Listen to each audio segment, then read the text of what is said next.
Welcome to Purge of the Serpentholds, Season 1, Episode 13. Still Unflinching Vision, at least for a little bit longer. I'm Corinne of Roll the Roll, and I'm known as Manic Pixie Girl on Twitter. Please let me know if you can't hear me, or if there's any sound trouble. I'm going to actually turn myself up a little bit. Let me know if that's too loud or anything like that, or if sound's too soft. I think today we're in the clear, though, with sound. Before we jump into a recap, I have a few announcements to make, like always. Firstly, I'd like to thank Ryan at Simulcray on Twitter for the theme song he created for the show. You saw that on that last Starting Soon screen. Are we still super quiet right now? Let me see here. I hear us pretty well. Okay, let me know if it sounds okay. Because everything's cranked, so it should be okay. I'll wait a minute just to make sure. Let me know how it sounds. Okay, good. Okay, so we're good. He has open commission slots and a new computer, so hit him up for all your music needs. He also does voiceovers and things like that, so he's quite the value. I'd also like to thank the Onyx Path for inviting us to run this show. If you haven't picked up the Scarred Lands Player's Guide yet, you can get it via PDF from Drive-Thru RPG or in print from Indie Press Revolution. I'm going to link both those in chat right now. Currently, Onyx Path is also running the Kickstarter for Technocracy Reloaded, a supplement for Mage the Ascension 20th Anniversary Edition. With 11 days to go, they've already smashed past their original goal and have funded over $148K. If they can hit $152K in funding, additional funds will be allocated to the art budget for the entire project, allowing Onyx Path to include even more awesome art in the source book. Here is that link. There we go. Finally, if you'd like to support this show, please check out our Ko-Fi. As always, that link is in the chat. And everything that goes to this just helps make the show better. Without further ado, I'd like to pass it forward to my players. Introduce yourselves, tell us a little about your characters, and then we can get on with the show.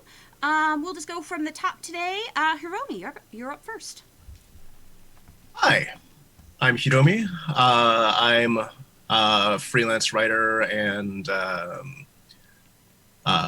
queer genre fiction author. I play Zasa, the Asathi wizard. She's a small, hyper-focused snake girl and has a lot of fun. Also, relevant to the Technocracy Reloaded Kickstarter, today's, or rather the most recent update, has my write-up for the bisexual agent's favorite weapon, finger guns. I'm not kidding. I wrote that. I'm so proud of you. Holy shit, I am so proud of you. I love that so much, especially because, like, my first Pathfinder character, which was like a year and a half ago, she constantly did finger guns, and it was in a setting where finger guns didn't exist, so that became her thing, and at the end of the entire thing, finger guns became a real weapon. So I am so proud that finger guns as a weapon, you have done it. So that's wonderful. All right, Candy, you're up. Hi, I'm Candy. I play Kai Thorncraft, the halfling paladin, also known as the Itty Bitty Tin Can. Very nice. Megan. Hello, my name is Megan. I will be playing Caravan. She is a Blood Taten Triton. She is a very good girl, and she likes to kick a lot of ass. Sometimes she goes a little overboard. Very nice, very nice. Rune. Hello, my name's Rune. I do art things. I will be playing Marigold, the absolute trash fire bard. Actually, he's not terribly trash fire, but he's very extra, so hello. Very nice. Yes, he's not quite a trash fire, but he is very extra. Shawnee, last but not least. I am Shawnee of Showcat Cosplay, and I play Shaho. She's a Manticora Lizard Master Ranger. Very nice. All right, everybody. What did you do last week? Does anyone want to give a summary? The silence. I don't actually remember. That's all right. He painstakingly retrieved one of Mormo's. So Mormo is a Titan. She is the Titans were defeated / destroyed / scattered around this In whole pieces. world in pieces, which is why Kervin is a blood-stained Triton, because there's chunks of Titans down there making She the water lived in blood. a chunky sea. Oh. Like tomato soup. Accurate. Like Campbell's down there. Oh. I'm so disturbed. I'm so delighted. So at the bottom of, I don't know if our viewers can see my ping, but at the bottom of that pit, there was a giant Eye of Mormo, which was like, what, 20 feet in diameter? Mormo's a big girl. She's a big girl. I will transition to the map so you all can see this. We'll ping again, just to show you. So the eye was down in this pit here, way at the bottom in a pool of tears. That's And fun. Kervin was like, splash, swim, swim, swim. And she got the eye, and we got some treasure, and we rescued some people. We got a Hydra girlfriend. Yep. Yep, Continue here, the saga of Kervin got a Hydra Naga. girlfriends. Sorry, Naga, Naga yes, girlfriend. Naga girlfriends. Not Yes. Hydra girlfriend. Sorry about that. here, Nevin here. Narcissa. Yep, Nevin Narcissa. Here's the Naga girlfriends. They're going back to their cave. They were going to the beach for vacation. Yep, they are going to visit the beach. They're going to go out on a date with Kervin at some point and get drinks. I think we know what's happening at the end of the season. I have to say, I think that's the plan. Yeah, so you were able to successfully save Pax, who is here. Yasi, who is here, who is his. They are half brothers. And then Thenia, who is, where is she? Oh yeah, here she is. And Thenia, who is right here. Two of their companions had died. They had been killed by some Manticora Vangalite raiders. So you all had buried Pip and Tema. And, at the end of last session, or at least, some point during last session, near the end, you all had a funeral service for them. And it was very touching. Whoops. One thing that may have been forgotten that I would like to remind you is, Kervin, when you were in Nev and Narcissa's cave, you found the bodies of the Manticora. And they had a lot of things on them, the various items that were traded amongst you all. Certain people got them. But there was a note. This note had the coordinates of this location on it. There was no signature of who it was from, but it basically either implies that this note was taken from Tema and Pip, or the Manticores had been given it to find the party and this pit. So that may be something to talk to Pax, Yasi, and Thenia about to see if this is theirs, because otherwise means something nefarious was going on there. Yeah, that did not make it into my notes. I apologize. That's all right. That's why I Totally would have decided to brought that up remind you. before. So it was like a ripped piece of parchment that had coordinates on it that led to right here.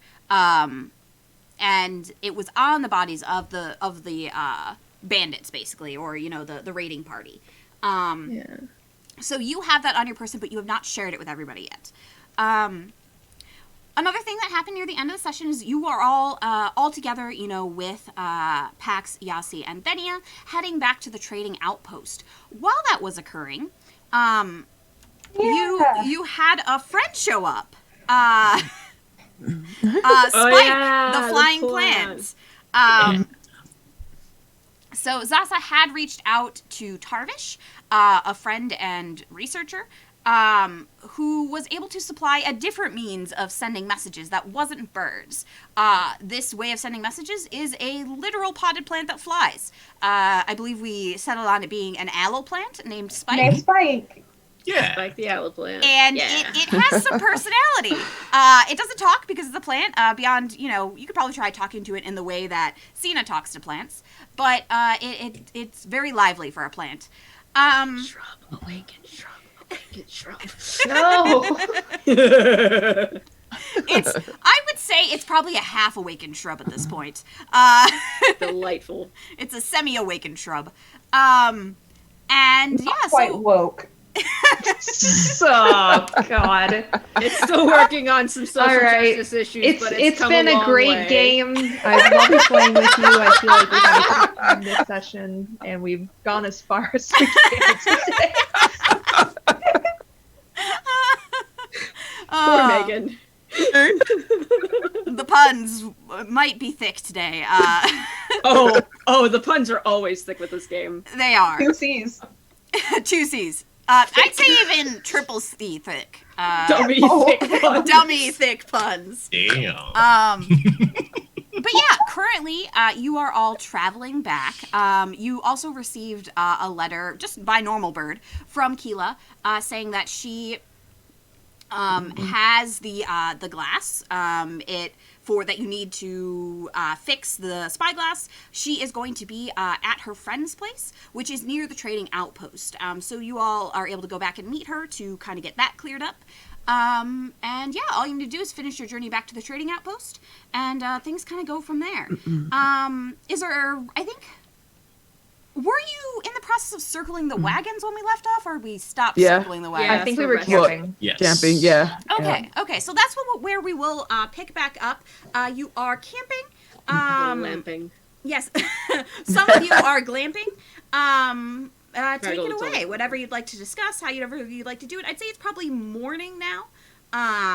So you'd be waking up, getting ready to continue your travel. You're probably about maybe a half day to a day, depending on how quickly you go from the trading outpost. Right. I think Caravan, she's gonna be like, guys, I was so excited about getting that note from Spike last night that I totally forgot about this other, way more ominous, less fun note that we should still probably talk about. So she will pull this map out of her fanny pack or whatever she has, and she'll unfold it for the group, not facing her, looking over the top. So as you can see, I'm not real good at maps, but I think this is a map to the Naga house, and it was on the corpses of the Manticora that attacked their friends and killed them. So I don't know if this means if somehow they pulled it off of the corpses of their friends after they killed them, or if they had been given this to go sabotage them. Well, we could just ask. You don't think it's a sensitive thing to bring up? They seem pretty traumatized. I mean, we could ask them if it's theirs. Okay, well, you're good at talking to people and not hurting feelings and being really subtle, so I think you should talk to them and ask them. Right, well, I'll just gently take the note from Carvin and wander over to... Pip and Tim are dead, right? Yeah, Pip and Tum are the ones who are Right. dead. Let's not address them by the names of their dead friends. Yeah. Yes. So, while you're looking at the map, I'm not going to show that to chat right now. This one is Pax. He is seems to be like a ranger of some sort. He Right. is Yassi's half brother. Yassi is a Manticora. He is covered in tattoos, which is very strange because he also has fur. So it's kind of strange look, like his fur is dyed to represent cool, though. tattoos. And then there's Thenia, who is a halfling who wears she seems to be a fighter of some sort. She has heavy armor. She's the one who broke her leg. Yassi was the one who was poisoned, and Pax is the one who was okay, just really stressed. Who out of all of them socially seems like the leader? I think you would say it's kind of like a joint between Pax and Yassi. Like, Yassi's been very out of it this entire time, but you think they're kind of a unit. Okay, so which one of them looks less stressed right now? I'd say at least Pax right now because at least he has, the other two party members, and I think Yassi's still a little woozy from all the poison. Okay. So I will go over to Pax then with the note. Excuse me, Pax. I just had a question. Yeah, sure. Go for it. First, would you like some coffee? Oh, I've missed coffee.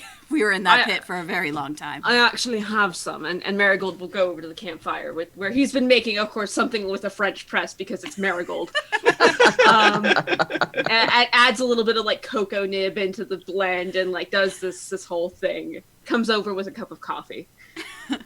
I don't have any milk, I'm sorry, and sugar's in short supply, but No, black is fine. I mean, this smells fantastic. He like brings it to his face, takes a big deep smell, and he kind of has like a feline nose, so like his feline nose kind of like twitches a little bit, and you can tell he's very pleased. And then he like starts drinking the coffee. He's like, "This is fantastic. Thank you. It's great." No problem. You had a question, right? Well, that was the first question. I have a few questions. Just out of curiosity, do you maybe recognize this note here? He would, kind of put his coffee aside, like, place it on the cart or whatever. And he'd take the note, he'd look it over, and be like, well, this is clearly a map of the area that we were in. It has the coordinates here. It, kind of shows some directions, but it doesn't look like a map that we had with us. I think we still have our map. And, he goes back and searches through his pack. He doesn't find it in his pack, but he does find it in Yassi's. And, Yassi kind of helps him. He pulls it out. And their map looks to be in better condition. It looks like it might be made out of the same sort of paper. But it is definitely two separate maps. So this is not the same one. And he comes back over and he's like, yeah, I mean, we still have ours, but this looks pretty similar. I mean, paper quality is the same. Really? Is that interesting? Okay, that's really all I needed to know, if it was yours or not. We had some things rattling around, and we thought, if it belonged to you, we wanted to return it, but if it's not yours, we'll just hang on to it. Yeah, no, definitely keep it. It's kind of weird. I mean, did you get that one from Cena or something? Because that's where we got ours. Rune, terribly uncomfortable with the idea of lying, attempts to lie in character. Actually, Kevin found it, just sort of, around, and I'll have Zasa have a look at it, see what she can figure out about it, but don't worry about it for now. If they turn and look at Caravan, she's going, Yeah, like, Pax takes a look over at Caravan, like, as he's sipping his delicious coffee, and he does kind of like a weird, like, eyebrow raise, but then he's like, whatever. This group is clearly strange. Yeah, he thinks you're all a little bit weird. We are a little bit weird. We're a lot of it weird. But, I think the fact that you placated him with coffee beforehand means he's not going to question too much. He's just happy to have coffee, and, his little nose is back to twitching. It's very early, so Marigold will go over to Zasa and, kind of excuse himself delicately from the social situation in a way that Rune is incapable of, but Marigold would do expertly. Of course. And we'll wander over to Zasa. Hey, got a question for you. Mm-hmm. Can you tell me about this paper slide? Well... Maybe where it came from, the materials involved making it. I would say if you're going to look for information like that, you could roll a... Let me just take a look here. I'd say you could do a... You could probably do a history check, because it is a map. And, that I feel that's kind of close enough to cartography and paper. Okay, so with a 16, you feel that this paper is pretty high quality. And the map itself looks well made. It does very much resemble the map you all already had from Cena. But this one is damaged. The handwriting at the top that has the coordinates listed does not match the handwriting that is on the map from Cena. It looks distinctly different. But the maps themselves are the same. You don't know necessarily where they would have come from, but you can tell that they are very similar. Okay.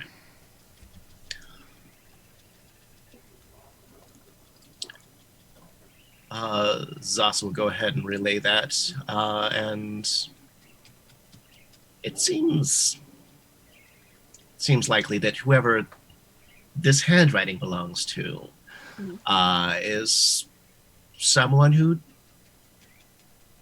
has bad intentions towards, well, probably all of us, all of our friends. Did we get anything that... Oh, sorry, what were you going to say? Oh no, I was going to actually call Caravan and the group over. So, Yeah. did we by any Stretch and head over. chance get anything with Morin's handwriting on it? I don't believe you did. You might have seen her handwriting, because there was a big map at the table when you all were meeting her. But you wouldn't have necessarily known it was hers. There was some handwriting that didn't look like Sina's, but I don't think you'd be able to recall it well enough to say whether this was or not. I know Caravan definitely wouldn't, because she's kind of a big stupid, but Oh no. Zasa is very smart and has a good memory. Is it possible that she might be able just to recall and see if the handwriting was familiar with the map that we saw before? Yeah, I think if she took a good enough look at the map when you were all at the tavern, I think she would stand a chance of saying whether it was the same. Zasa, how much do you think you would have looked at that map when you were there? Would you have been focusing on that? Would you have been focusing on the conversation? I remember her thinking a lot about the map, specifically because there were lots of potential hazards along the way. So, okay, and I know that Zasa was planning to make her own map with the unseen cartographer as well. Mhm. So I mean, I find it realistic that she would have been studying the map pretty closely. Zasa, you do remember that there was other handwriting on the map. There was handwriting that looked distinctly to be Sina's on the map. You remember that clearly. But to remember the handwriting that was on the map that didn't look like Sina's and whether it is like this one, I'd like you to roll a... I guess this is a mere remembering. So, just straight intelligence? yeah, I think straight intelligence, because it's just to remember. Okay. So I don't get my proficiency on that because it's not a saving throw. Yeah, so... not a saving throw, just intelligence. What? Damn, good job. Who needs a proficiency bonus? You got this. Whoa. So, Yowza. Zasa, Do not fuck with an autistic wizard's memory. you think back and you're basically picturing this map that was on the table in your mind. You are remembering, like, yes, Sina was writing on the map here, and this is what her handwriting looked like.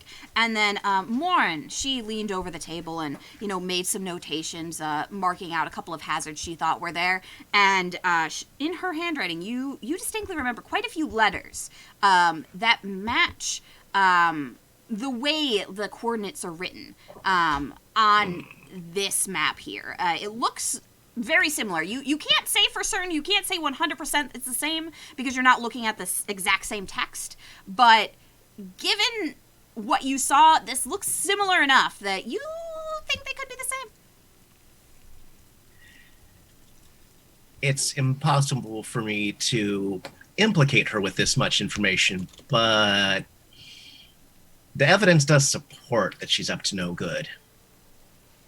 Great. If I Has could she rule her out, started I making would. trouble in the neighborhood? Sorry. Interesting. Did Okay. anybody's mom get scared? I'm just asking, Huh? What? Enough to call up my auntie and uncle. And Do they move live- to Gelspot? Oh, that's a reference that I don't get because I was homeschooled. No, Okay. it's Fresh Prince of It's Bel easy Air. at home.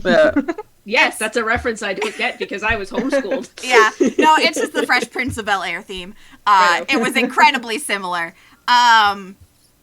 Anyway, yeah, so it does seem likely that they could be the same, but as Zasa said, implicating her directly is probably not possible from just this, map that has handwriting that could match. Well, we're not a legal system because I think we're free to jump to any conclusions that we want, honestly. That's true. You are free to reach any conclusion you want based on this evidence. Oh, I'm reaching for it, all right. So You're very tall. Not as No. tall. Marigold's the tall one. I am. I'm quite tall. Actually, how tall is Caravan? Not super. She is 4'8". Oh, okay. Oh my well, god, then, you're tiny!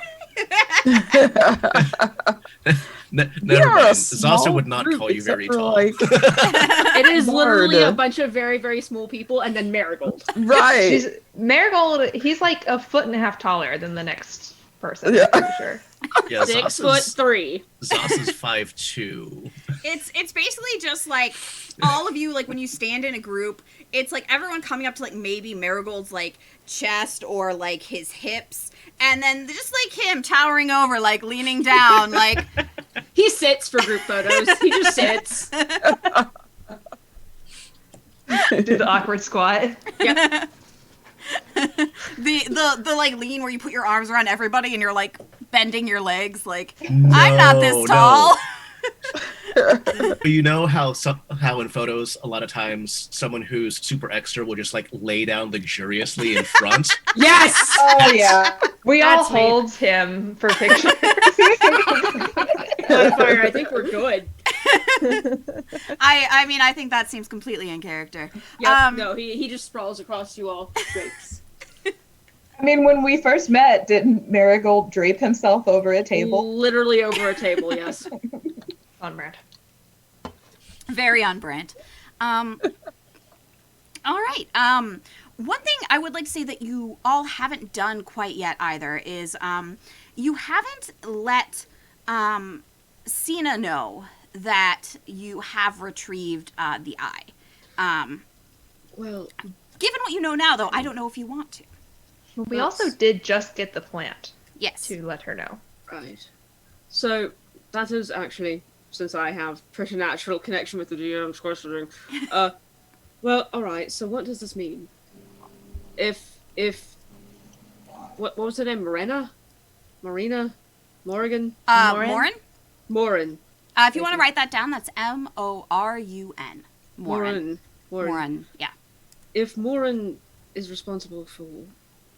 Why? That doesn't make any sense, though. Why would Morin be sending us all out to get the pieces of Mormo and then go send Manticora to kill one of her own parties? Well, technically, it was Sina who sent us out. Right, but I don't... And Morin seemed really mean to Sina. Yeah, no, that's a good shout, because it was exactly my instinct. Morin seemed to intimidate Sina.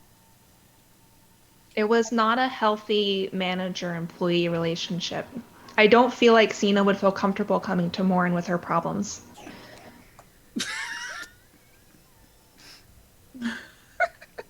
What's wrong, Marigold?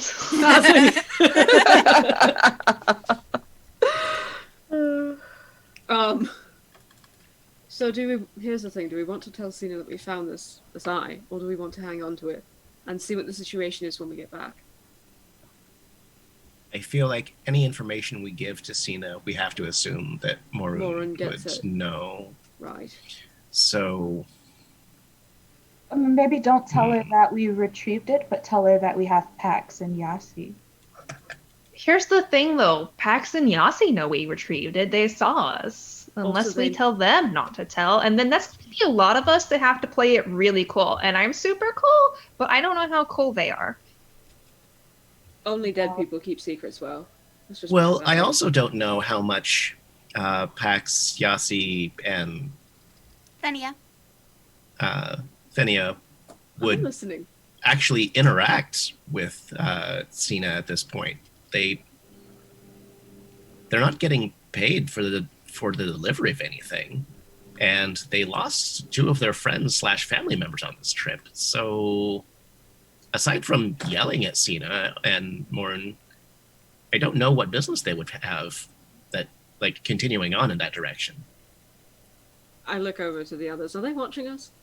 I think they're, like, kind of sitting around the fire, just talking with each other. I think they'd probably glance over at you occasionally, like, if anybody's voice raised a little bit, or if you all seemed a little tense, I think they would notice. But in general, they trust you all, and they're just going about their morning routine and letting you all have a group meeting, essentially.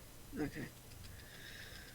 I don't know what to do. Well, I think I still trust Cena. She seems really chill and nice, but maybe her boss isn't that great, and I'm wondering if we shouldn't try to talk to Cena without Morin. So if we wait to tell Cena, maybe we could get her alone and have a conversation with her without her boss there.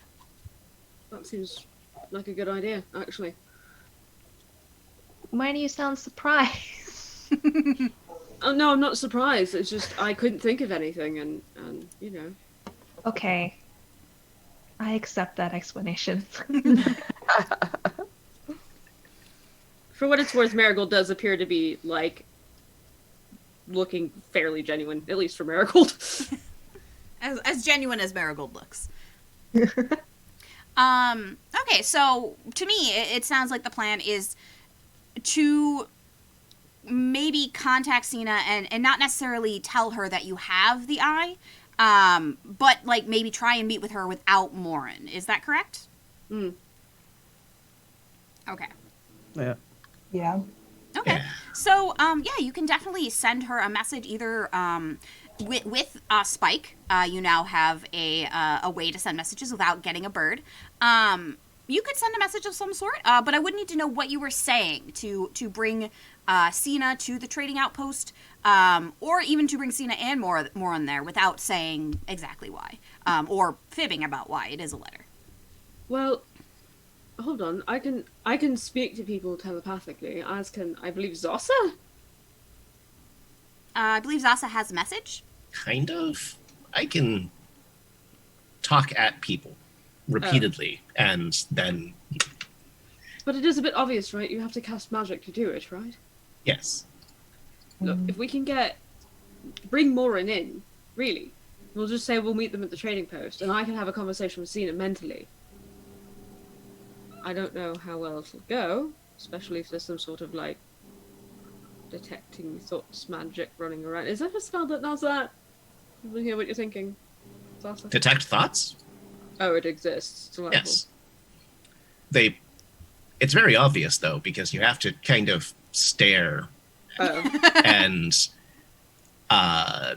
you'll feel a prickling in the back of your mind that gets stronger and stronger over the course of exactly 18 seconds, at which point it reaches a peak, and you'll probably know if someone has access to your innermost thoughts. Otherwise, they just know that you exist as a sentient creature in the area.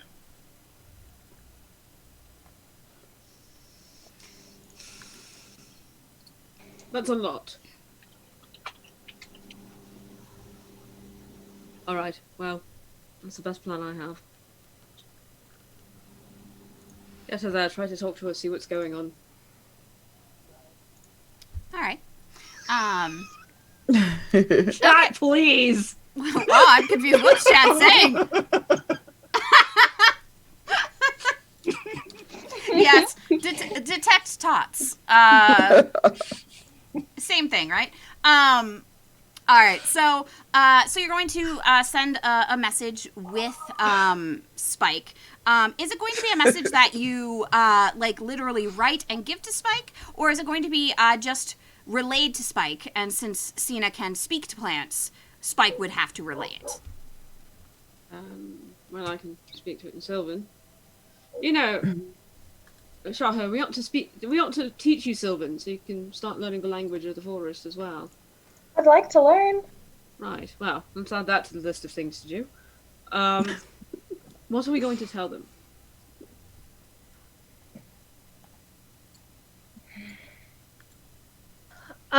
I think we should tell them that we found the other party, like they asked, and maybe say there's been a complication and we want to talk to Cena more or something. I don't know. I don't think we should mention the eye. Well, we could ask them as well. They might have an idea, and then we might as well let them know what's going on, because they deserve to know if they were betrayed. If we referred to it as a spider-related complication, they would know that we were in the area, but not necessarily know that we were successful.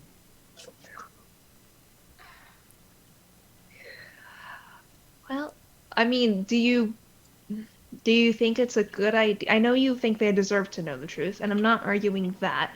But if we're trying to be kind of sneaky about it, do you think it's a really good idea to let them know that maybe their bosses actually murdered some of them? Because I think it would be hard to be chill. Like, if I found out that Cena murdered one of you guys, I'd be real mad about it, and I don't think I could be chill at all. But would you rather know or not? Yeah, but maybe after I needed to be chill. It's like time and place. Right. Do they need to be chill? I mean, we do have some time before we get there.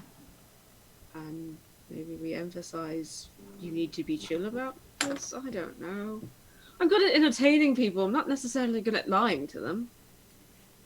I don't think Well. we should lie. Or not say anything.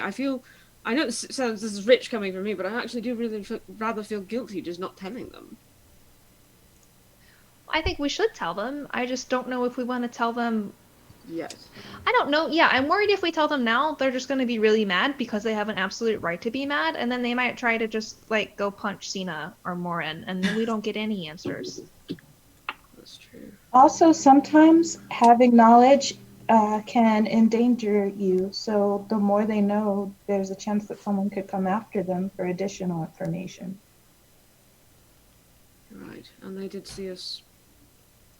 I mean, they did see us recover the eye. They know we have it. Or did they? Do they know we have it?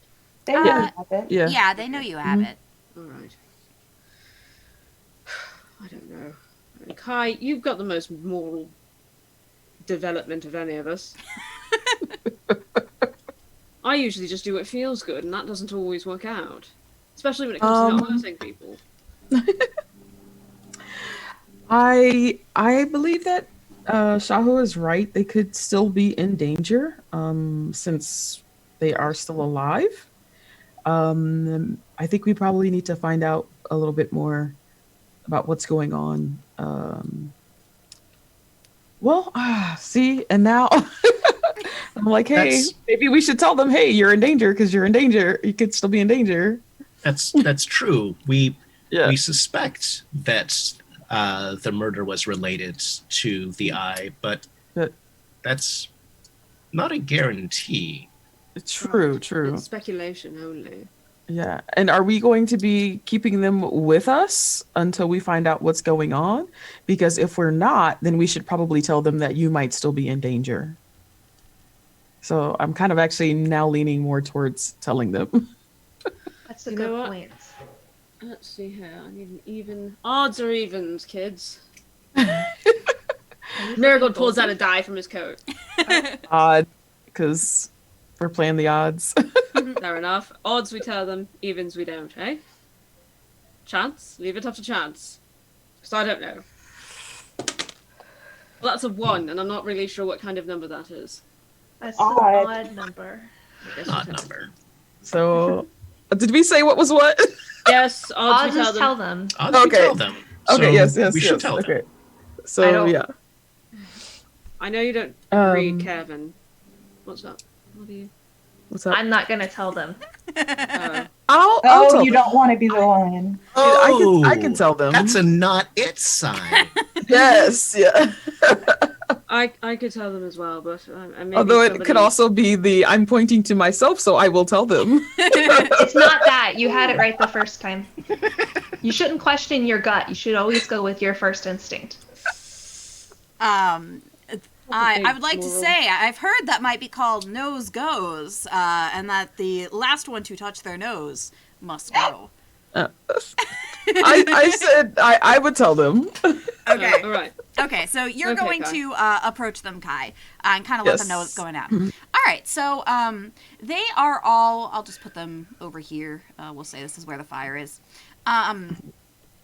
They are, basically like having breakfast, drinking their coffee over here by the fire. They've noticed that there's been a bit of a disagreement among you. There's been some heated discussion, but it wasn't Some enough for them nose to. touching. Yeah, it wasn't enough for them to interfere. They figured groups sometimes have to have discussions like these. Yeah. So yeah, they're over here having breakfast basically. Okay. So yeah, I will head over and approach them here. Hey, guys. So we have some ideas about some stuff, and definitely want to bring you in on it because it could,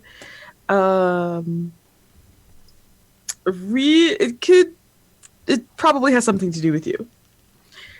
So this map was found on the people that The Vengalite Manticores. Manticore. Manticorus, yes. They so those are the ones that attacked your group, and this map was found on them. So we believe that they were hired to go after you, and because it was not finished, you could possibly be still in danger. Okay. So they all, you see, like Pax takes them at first because he was the one who had, seen it before. And then, he passed it around to Thenia and Yasi. And they all, kind of compare, is the fact that now knowing that it was found on the Manticora that killed Tema and Pip, and knowing that it matches their map pretty closely, the one that they had, they are starting to draw some conclusions. And Thenia speaks up. She's like, so you think that they were given this map to purposefully come and kill us? It's either that, or they were also possibly here to retrieve the eye as well. But with them just straight up attacking you, that's a bit suspect. Yes. Because we don't know if they know you were here for the eye as well. But it could be either or both in this case. All right, that's certainly disturbing. And she, kind of like, she takes the map back from Yasi and, like, kind of, like, runs a hand over it. And, like, she, like, points at the coordinates, like, this is exactly where we were when we were attacked. And this map looks like the map that we got from Sina. Do you think she did this? Sina. Yeah. Yes. She's the one who hired us. I don't know why she'd hire us and then try and kill us. Yeah. I think we've looked it over and we've seen that at least the handwriting seems to be different on the different maps that we have. So we don't think it is Sina, but I mean, we can't be 100% sure. But it would be weird for Sina to send you and then send somebody else. Yeah. If they had the coordinates for where the eye was, there wouldn't be much use in sending you and then a party to assassinate you. Yeah. But Right. it seems as though there's perhaps someone in Sina's institution who has other motives. Right. So I wouldn't go kill or attack Sina, but I think maybe trusting anyone around her would be a poor choice. You see, Thenia kind of like run a hand over her face, and, Pax and Yasi both seem pretty disturbed beside you. And then Pax speaks up, and he's like, well, if somebody is trying to sabotage, the quests Cena's been sending people on, that'd be a way to do it. Go if they can't stop the parties from going. Getting there first and trying to kill them is certainly a way to do it, and take what's left. But these ones didn't do that. They didn't succeed. I have another theory, perhaps. Yes. It might not even be them at all. It might be another player within the organization. It could be somebody we haven't even thought about. We just don't have enough information. But what we're trying to tell you is that you may still be in danger. That this looks, for all intents and purposes, from the information we currently have, like an attack on your life. Now, we are going to go talk to them, perhaps get some answers.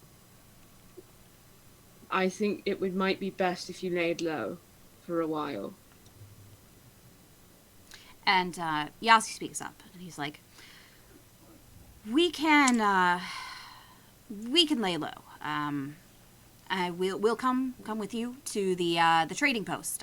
We can't stay here, but we'll post up in an inn, keep to ourselves, and I'll do something about our appearances. People tend to notice us when we go anywhere, but Thenia can fly under the radar, and you actually see Yasi start casting a spell. You see that he, instead of using the focus of an instrument or something like that, some of his tattoos seem to glow a little bit, through his fur, and the fur gets a little luminescent. And suddenly he doesn't look like himself. He appears to be a average manticora without tattoos. His facial features have changed. He seems to have disguised himself pretty thoroughly as just an average male manticora without anything really noticeable about him.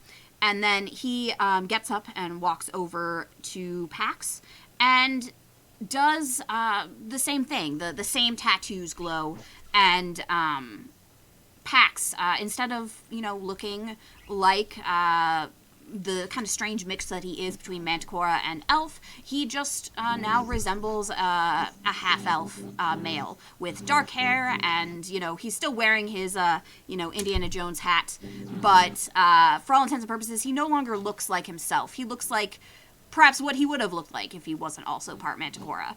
And then Yasi holds out his hands, and he's like, "Ta-da, completely average." That's amazing. That is amazing. Job. Second thought.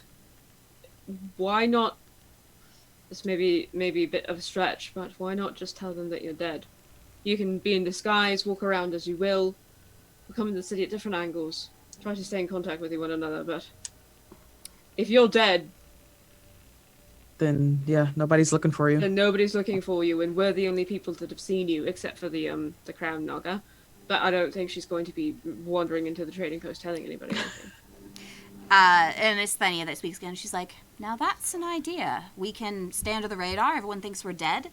We don't have to potentially face the people who murdered our friends." Right. Because I don't think Pax and Yasi would be able to, keep it cool, as it were. They're a little bit hot-headed.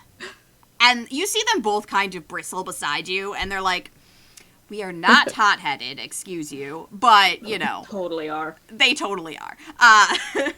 It's the type of... We get it. Yeah. That's just who they are. Hot-headed brothers. And... Yeah, so it seems like Thenia agrees with you that would be a good course of action. Right. Ow, son of a mother...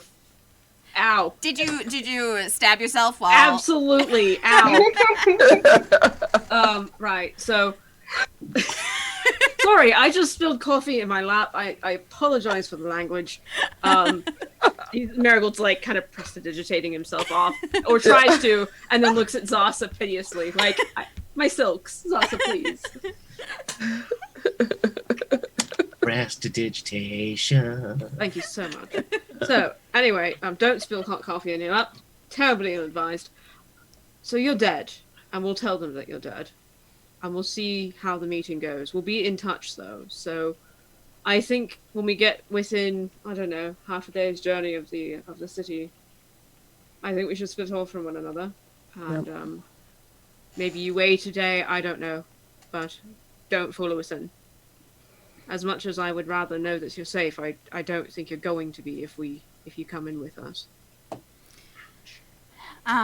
You see them all nod, and Thenia actually goes into her her bag that she has, and she pulls out like a cloak that will, for all intents and purposes, disguise her. She'll look like any other, halfling traveler. And she also shucks her armor, as that is one of the few, like, really defining features about her, is that, she has very distinctive armor. And, she now just seems like any other traveler. As they all definitely seem a bit more sober now, enjoying, than really picking at their food, but it does seem to be the best course of action, and they all admit that. They, are whispering to each other, maybe talking about plans of, how they'll enter the city, how much they'll split up, things like that, where they can meet after. You do hear them say that after they split off, they will meet each other at the inn that is in the trading post. Whoever arrives first will get a room with a very specific name. The name is trying to think of a good one here. Woodrow. They'll get a name for they'll get a room for Woodrow, and then each one of them will show up and stay there with the party of Woodrow. So if you need to find them, all you need to do is go to the inn and ask for Woodrow. Okay, then. I'm terribly sorry to be the people who have to tell you this. No, it's better if we know. God forbid they, kill us as soon as we get back. If they really, if we were an actual target and it wasn't just about the eye, going back into the city, as ourselves, would be quite foolish. How dangerous is obviously don't tell anyone we have it, please. Of course. Secret safe. Right. Okay. Now, one thing the party knows is that you can keep a hold of that eye in its current form, so shrunken, within the bag of holding for 5 days. At which point, it will get large again. You can recast enlarge reduce on it, but you would have to, take it out and recast it on the eye at some point. Otherwise, it will get big again. After those 5 days. Bag of holding, yeah. Yeah, and explode your bag of holding and then have a giant eye just like Yo. hanging out there looking at you, giving you that weird feeling again. It's been, I'd say, probably about a day and a half since you put the eye in there. So you have 3.5 days. You are only about a day away from the trading post. So when you get to the trading post, you would have 2.5 days before you would have to recast the reduce on the eye. 2.5 days. Otherwise, you're making a scene. So, our story, friends, is that they're dead. I glance over at the other group. They're very dead. We found them. They're quite dead. Terrible thing. We put them all to rest. It was a lovely service. But, We found bodies. We held a funeral. yes, which is true. In some regards. Do we have any sort of evidence that we can show that they're dead? Or did we give them back all their stuff?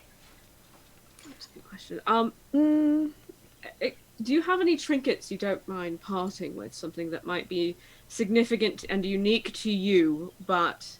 Well, I guess they did give us their stuff. Yeah, because I have the Have bracelet. the bow. Yeah.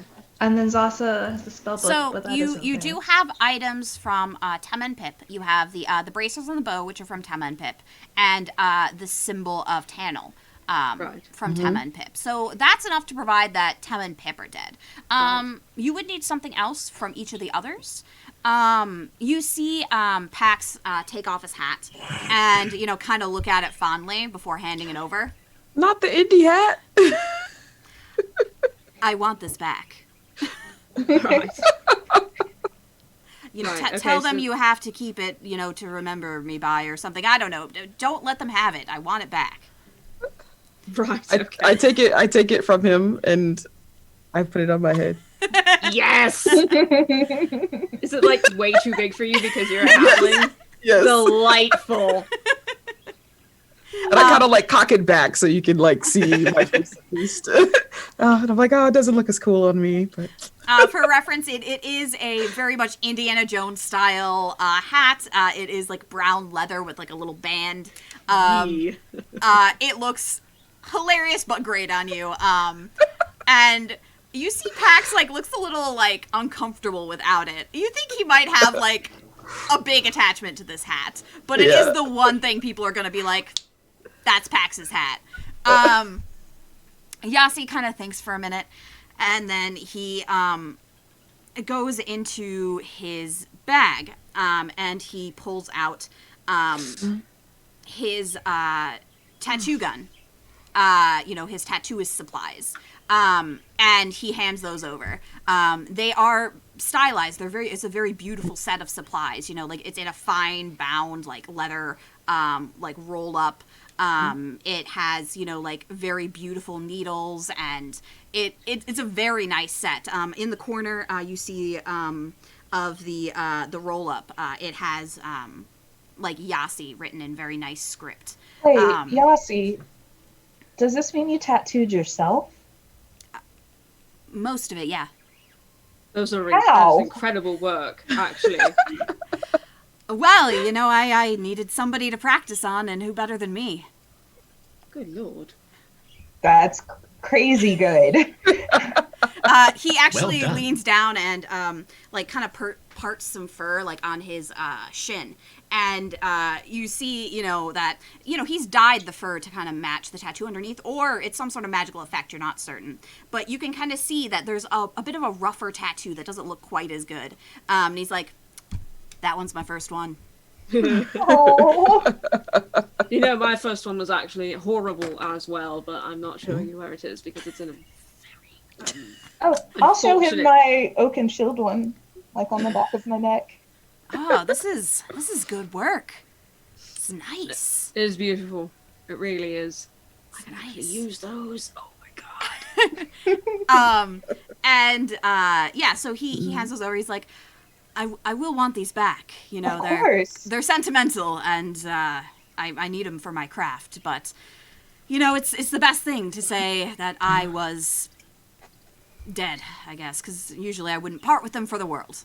Right. No, I can see why. My goodness. My set's, sort of janky and well, Custom made. And then Thenia, she actually goes back because she had switched to her normal clothing. Put a hood on, changed into some traveling clothes, and she brings out one of her pauldrons and hands it over. It looks like it. The rest of her armor wasn't like. It was ornate. It was beautiful, but it could have been anybody's armor. But on the pauldron, you see that there's some beautiful symbols engraved, and she points to the center symbol, and she says, "This is the symbol for my house. Only person who would have this would be someone from my family, and I'm the only one with armor like this. So having this means it came from me." Okay. And carrying around the rest of my armor would just be heavy and cumbersome. So I figure a pauldron. All right. Well, we don't want to leave you unprotected, obviously. Yes, I'd prefer to have most of it, just in case I need it.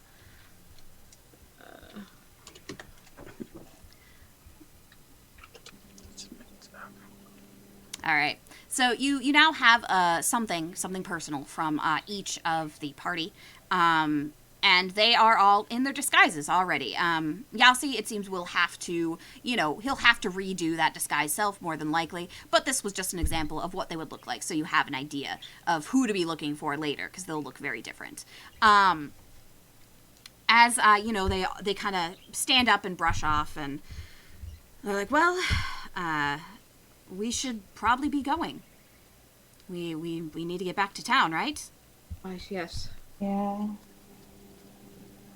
We want to refresh the reduce on that eyeball, just in case. Do we want to do that now, so we have a few more days of wiggle room, or do we think we'll offload it somewhere before it embiggens? That's not a really cromulent word. I feel it's perfectly cromulent word. No, it's up to Zasa. I don't know what cromulent means. Saho and Shawnee. Like, I actually don't know. It's a made-up word. I swear to you, it's made up. It's a Simpsons reference. Yeah. This is made up as embiggen.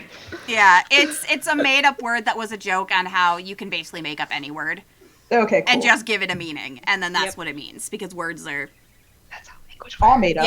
Yeah, words are meaningless. Language is they're all, arbitrary. all words are made up, and it changes and evolves. And cromulent was one of those words. I think What do you think? it might actually be in the dictionary now, I would like to say. I hope It might not. be. Oh, it certainly is.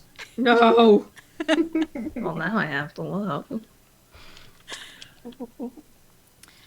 So you do still need to decide, or you already decided what you were going to say to Spike, right? That you found the party, but they are very much dead, and you need to discuss, some complications came up, and maybe you're going to mention spiders?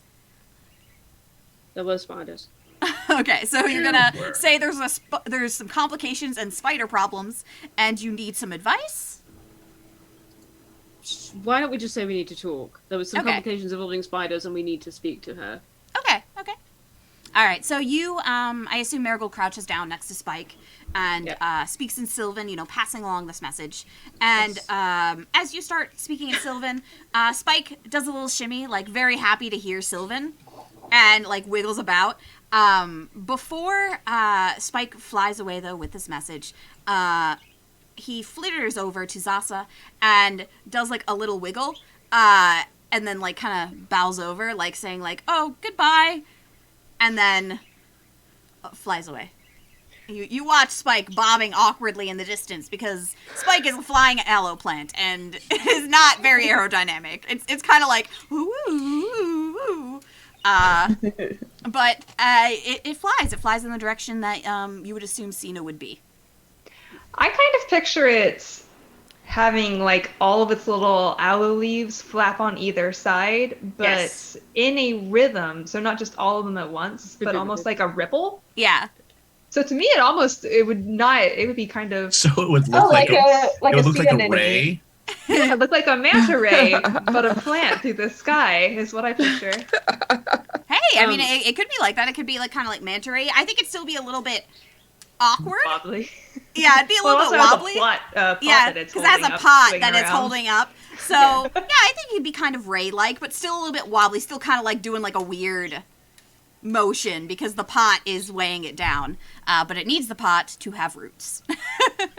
As Marigold would have been talking to Spike, he would have called Shaho over to explain the message in Sylvan to her. So, Okay. I'm learning. yeah. I would like you to just roll a flat d20 for me.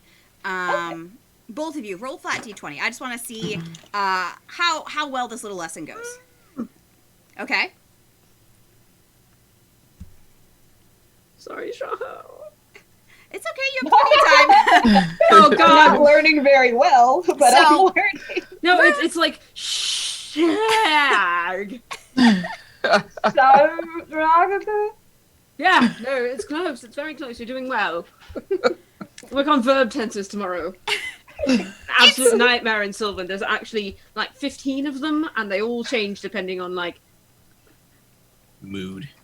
Yeah, actually. actually. Wind speed, variable wind speed in the area, and the time of day. You only use certain verbs during the morning, but some are in the evening. It's very confusing.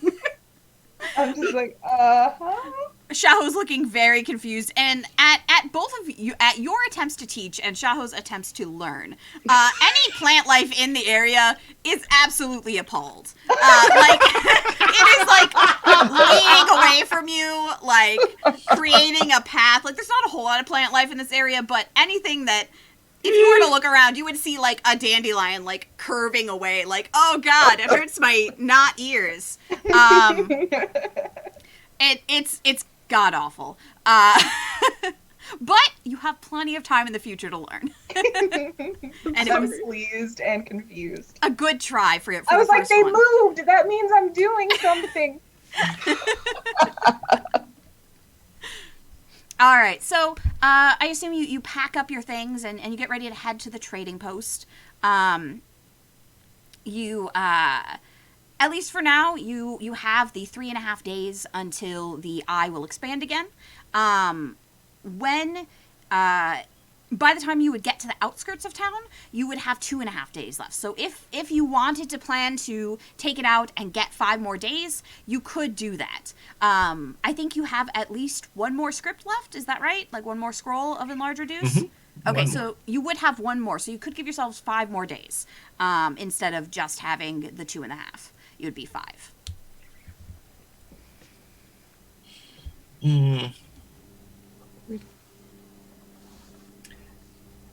Yeah, probably. Although, while we're hand-waving passage of time, I would like to identify the wooden staff that we got. Definitely. Yeah, roll me an Arcana check.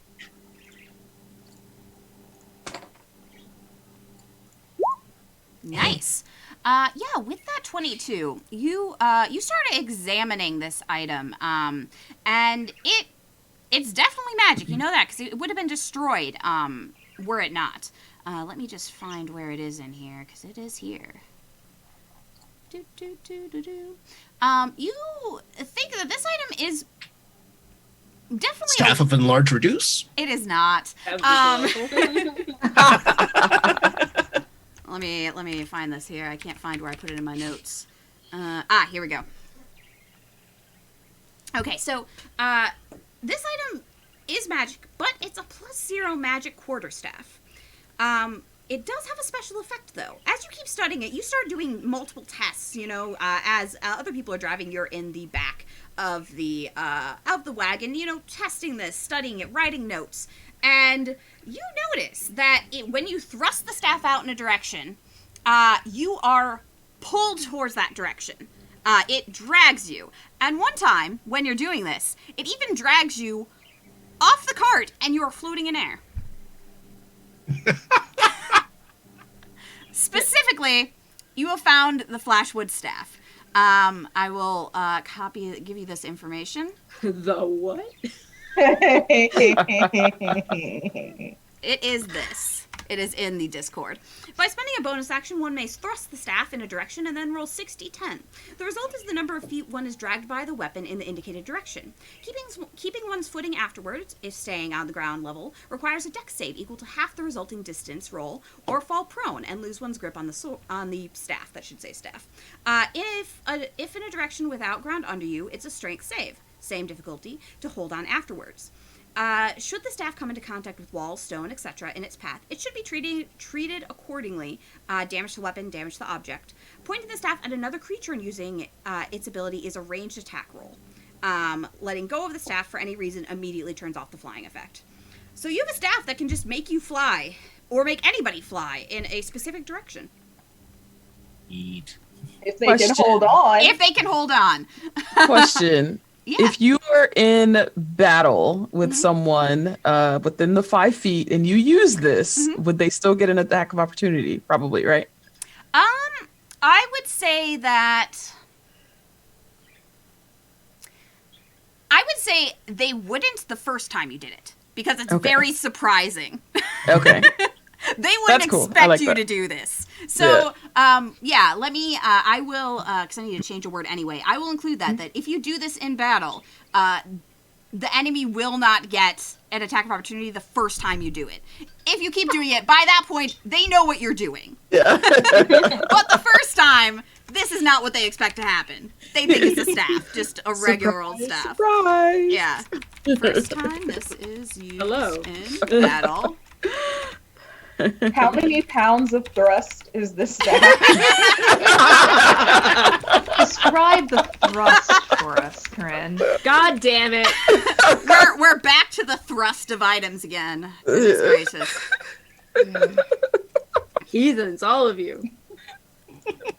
I love it. Only if you use detect thoughts.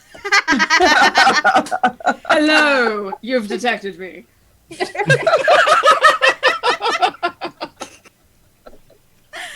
But yeah, so you now know that this is a weird item, and whoever Yeah.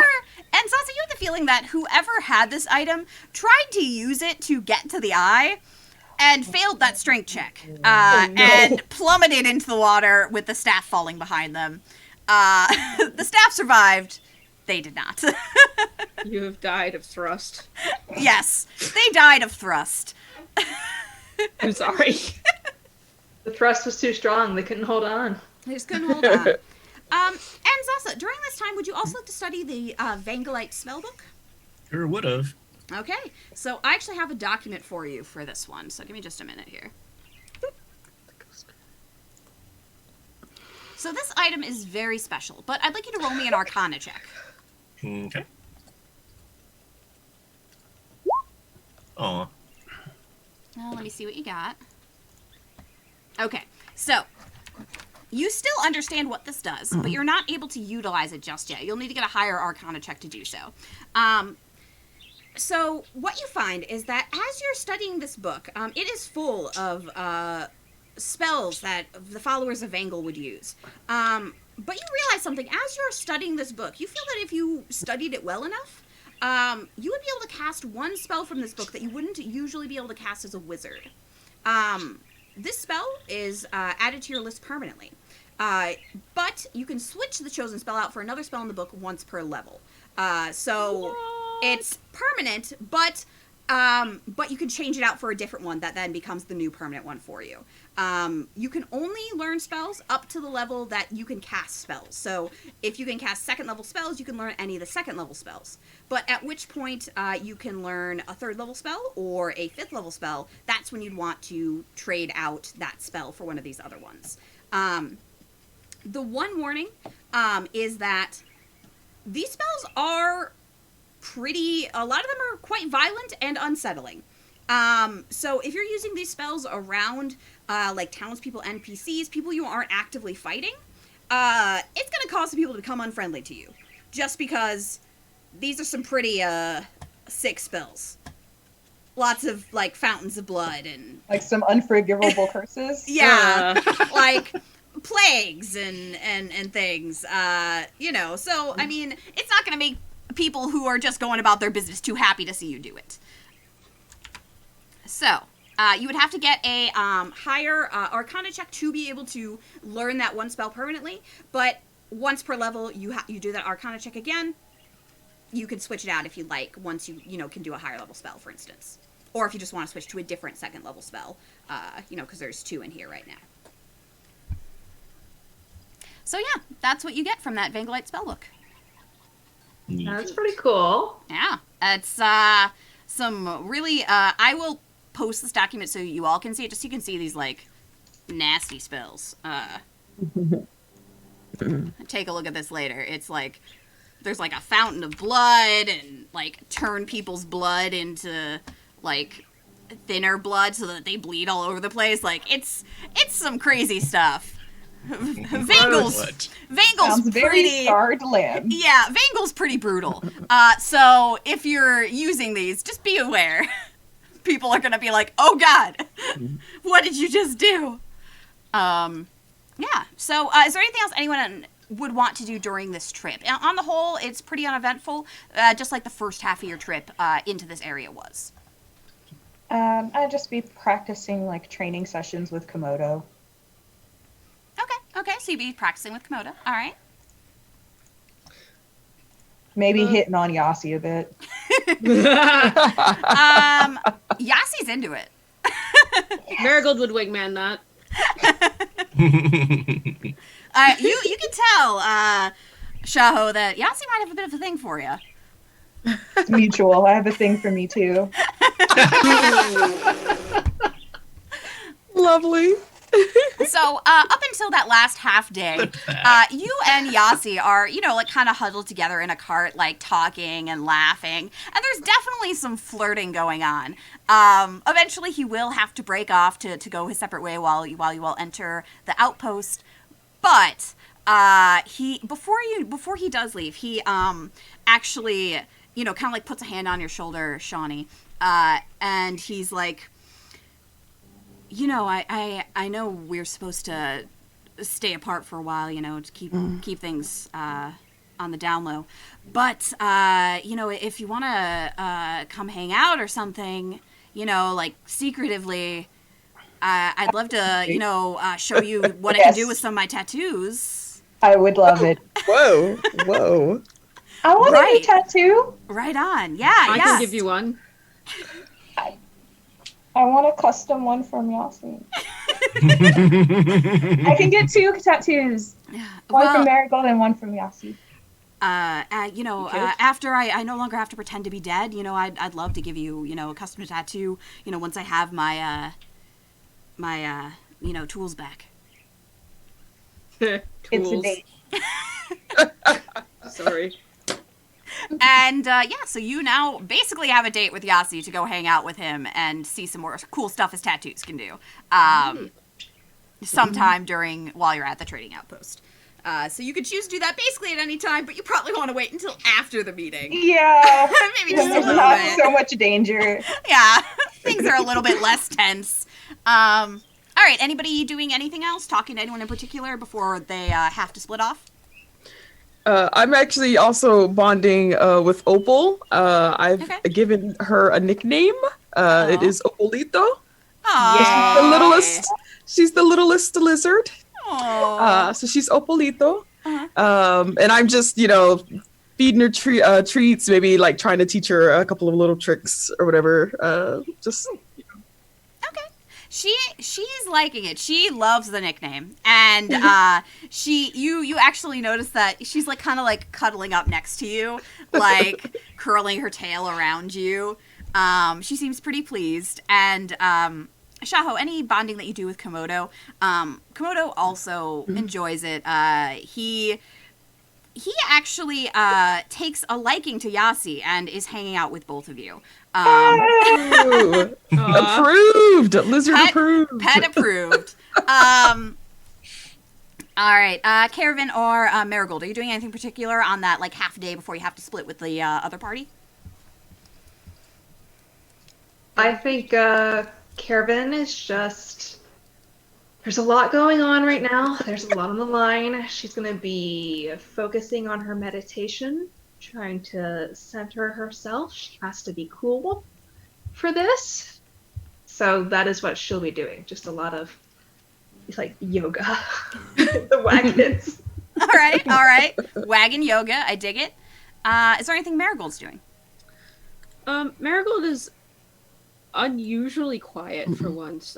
He seems to be spending a lot of time by himself. He's not unfriendly or anything. It's not like if you sit down next to him, he gets up and stomps away. But he's clearly like his mind is elsewhere, and he's not his normal charming self. He actually seems unusually quiet because he's normally always talking or making some kind of noise or playing bagpipes which is, by the way, bagpipe practice worst hours. And he's my favorite. he's amazing at the other instruments he carries, like the lute and the flute he has. He's amazing at them. He's got a beautiful voice, but man, this guy just has no touch for the bagpipes. But on the way back, there is a suspicious absence of bagpipes, and he's unusually quiet. I'm just kind Absent bagpipes. Sometimes you Sounds just like a have some band name. absent bagpipes. All right. So as that like half day travel winds down, the others, you all kind of split off into one group per wagon. They take their original wagon, going, and they let you know that they're going to hide the wagon itself outside of the outpost. There's a copse of trees they can put it in, and then they'll head into town separately. Before they go, though, they stop the wagons, kind of pull you aside, and Pac speaks up, and he's like, we really can't thank you enough for all you've done for us, and once you have answers, we've got your back, whatever that means. We'll fight with you if need be, and we want revenge, of course. It's not saying we don't, but also we want to be there for you, make sure that you all are safe, because we wouldn't be here without you, and you seem like a great group. Thank you. Stay hidden. We'll certainly try. And they go their separate way. Yasi, kind of is leaning out the back of the wagon, waving at I'm Shaho. trying to drive, Yeah.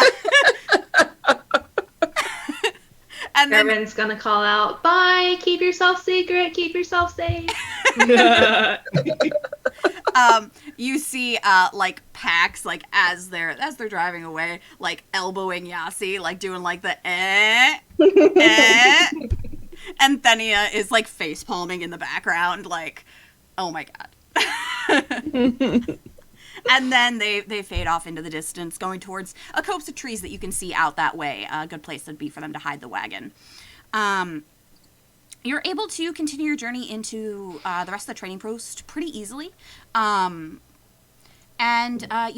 pull in, and we're going to take a quick 5-minute break before you get into town. In town, you're going to...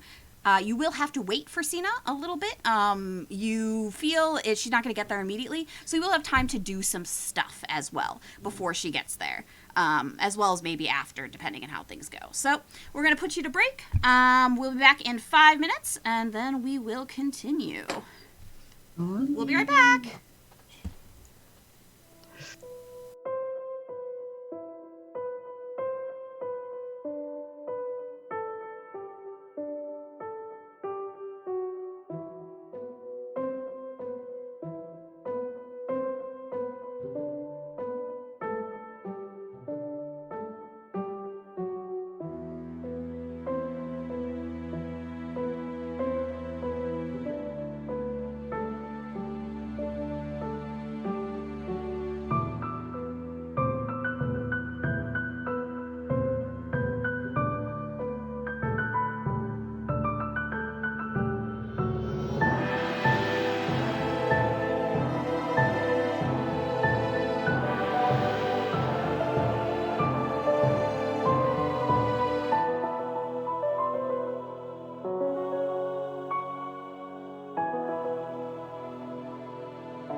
we're back.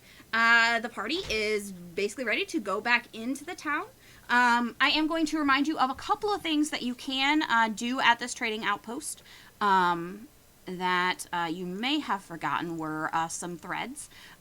So one thing that you should do is someone or all of you should seek out Keela about the spyglass. You can do that basically anytime before you leave the outpost, though. She's going to be hanging out around here anyway, so whatever way you like. I figure Zasa may be the one doing this, but if anyone wants to accompany her. Also, you do remember that you figured that the merchants, the traders, who had died to the weirdos, probably came from this trading post. So you might be able to find somebody who knew them and return their belongings, Nice. or let them know, what happened. So that is a thing you can do. Also, there is some various other things. Like I said, it'll be a couple days before you think Stina's going to get here. Usually she's the one, telling you she's going to meet you at a place. But since you've asked for her to come here, it's going to take a little bit of time. But there are some things to do. As you enter the trading outpost, you see that there is an area that seems to be dedicated to training. Since travelers and various different adventurers come through this area, they do have a training area that has some obstacle courses, some weaponry, and it seems that there is an obstacle course specifically for mounts, so something that you could do with your lizards. There is also, let's see, what else do we have here? You see that there is... You know that there is an inn somewhere that would probably have a tavern. You could go to a tavern. Although you might want to avoid the inn right now. And then also just hanging out around town. You think that some things may happen. If you're just, wandering around the outpost looking for things to do, some things might stumble upon you.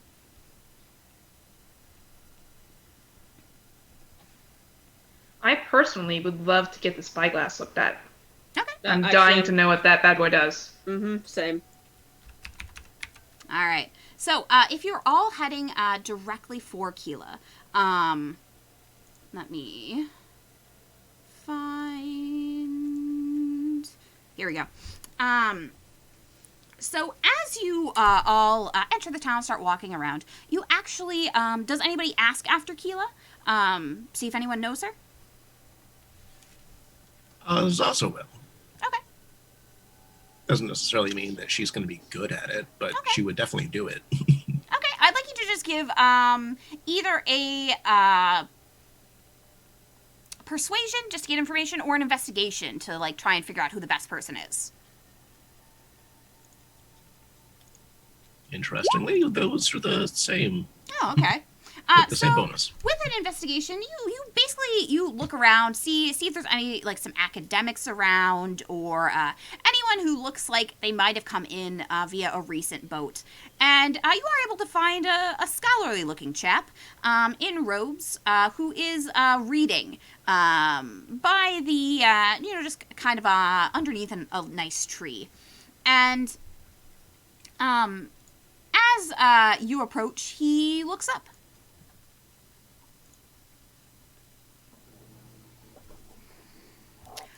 Yes, can I help you?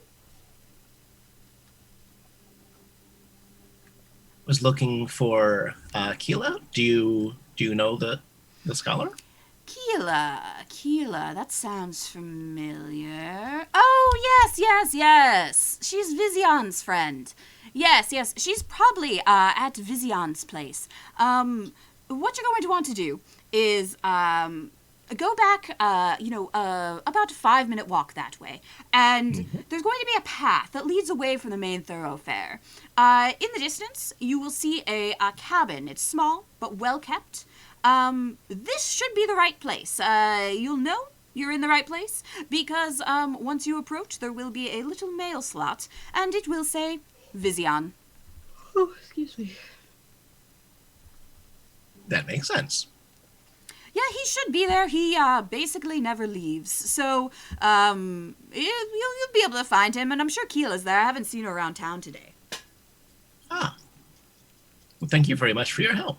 You're welcome. Tell them hello. Say, Jeffrey says hello. Nice to meet you, Jeffrey. Nice to meet you too, and I hope you have a great day. Thank you. Insight. You think I'm joking? Zelsa's insight isn't bad, but she's not going to roll it. So you have been directed. You think you'd be able to find. What's this old man hiding? You find out that this old man is secretly the big bad. No, I'm just kidding. Jeffrey seems like he is pretty good friends with Vizion, as much as anyone is good friends with Vizion. But you think that maybe he thinks Vizion won't be happy to see you. Just because what he knows of the man. So, Okay. yeah, but other than that, he's being completely Is this truthful. racism? No. Right. Have a nice day. You get the hint that Vizion might be kind of a dick. Delightful. So, yeah, you do know that you should be able to get there. Do you immediately go that way? Oh, sure, might as well. Yeah, think of a reason to not. All right. As you start following those directions, you start going off that little path. It looks pretty seldom traveled, but the further you walk, everyone roll me a perception check. Sure. Perception. Caravan, Oh my God. nice. Hello. D20. Oh, God. Marigold, nice. So, both Caravan and Marigold, and Kai, you're rolling very well. You see a shape in the distance, like picking flowers outside of the cabin, and you all probably do like a little bit of squint, and you realize, oh, that's Keela. She's right there. Do you call out to her? Sure. All right. But wouldn't it be more fun to sneak up on her? In my experience, sneaking up on wizards usually goes really badly. Okay. Ruined my hair for a week. Did y'all see someone? Who are we sneaking up on? No, look. Shaho, look, right there. Let's keep it. Oh!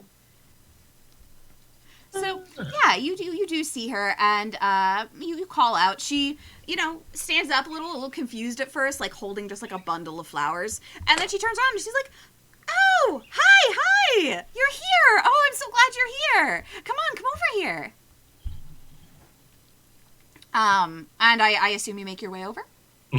Yes. All right. Just gonna give you some nice forest sounds. Yeah, you're in the woods right now. So you all go over, and as you show up, she actually picks a flower out of her bundle for each of you and gives it to you. Oh, thank you so much. Oh, How's the you're yellow so one? welcome. Yes, I do. And she pulls out a yellow one and gives it to you. I thank figured you. I would just kind of, try and brighten it up inside Vizion's place. It's really gloomy in there. He That's never it? leaves. It's so stuffy. You don't have any bad news to tell us? No. Why would I have bad news? It's Well, you're been a giving hard us week. flowers. Oh, no, I'm just trying to, make it smell a little nicer in there. Do the We do flowers probably smell nice? as well. They do. They smell delicious. Well, Delicious. if you want to eat them, Marigold they debates it. Really smell good? quite fragrant. I'm gonna bite mine. Chomp. It tastes like a flower, very floral. Not what I was Hi. expecting. No, you don't eat them. You Yep, here. Sasa I'm gonna... also eats them. No! That's not how flowers work. But they smell delicious. I feel No, They- they're not for eating. You put them in your hair and you put them on the table. You look at them You at can night. eat some flowers. Keela, looks a little confused at first. She's like, well, none of these are poisonous, so you can eat them if you want. It's not gonna hurt you. Nobody eat mine. No promises. Well, Look, I gave mine to someone else and then it went missing and, it's a thing. It's just a thing. I mean, it would be rude to eat yours. It's yours.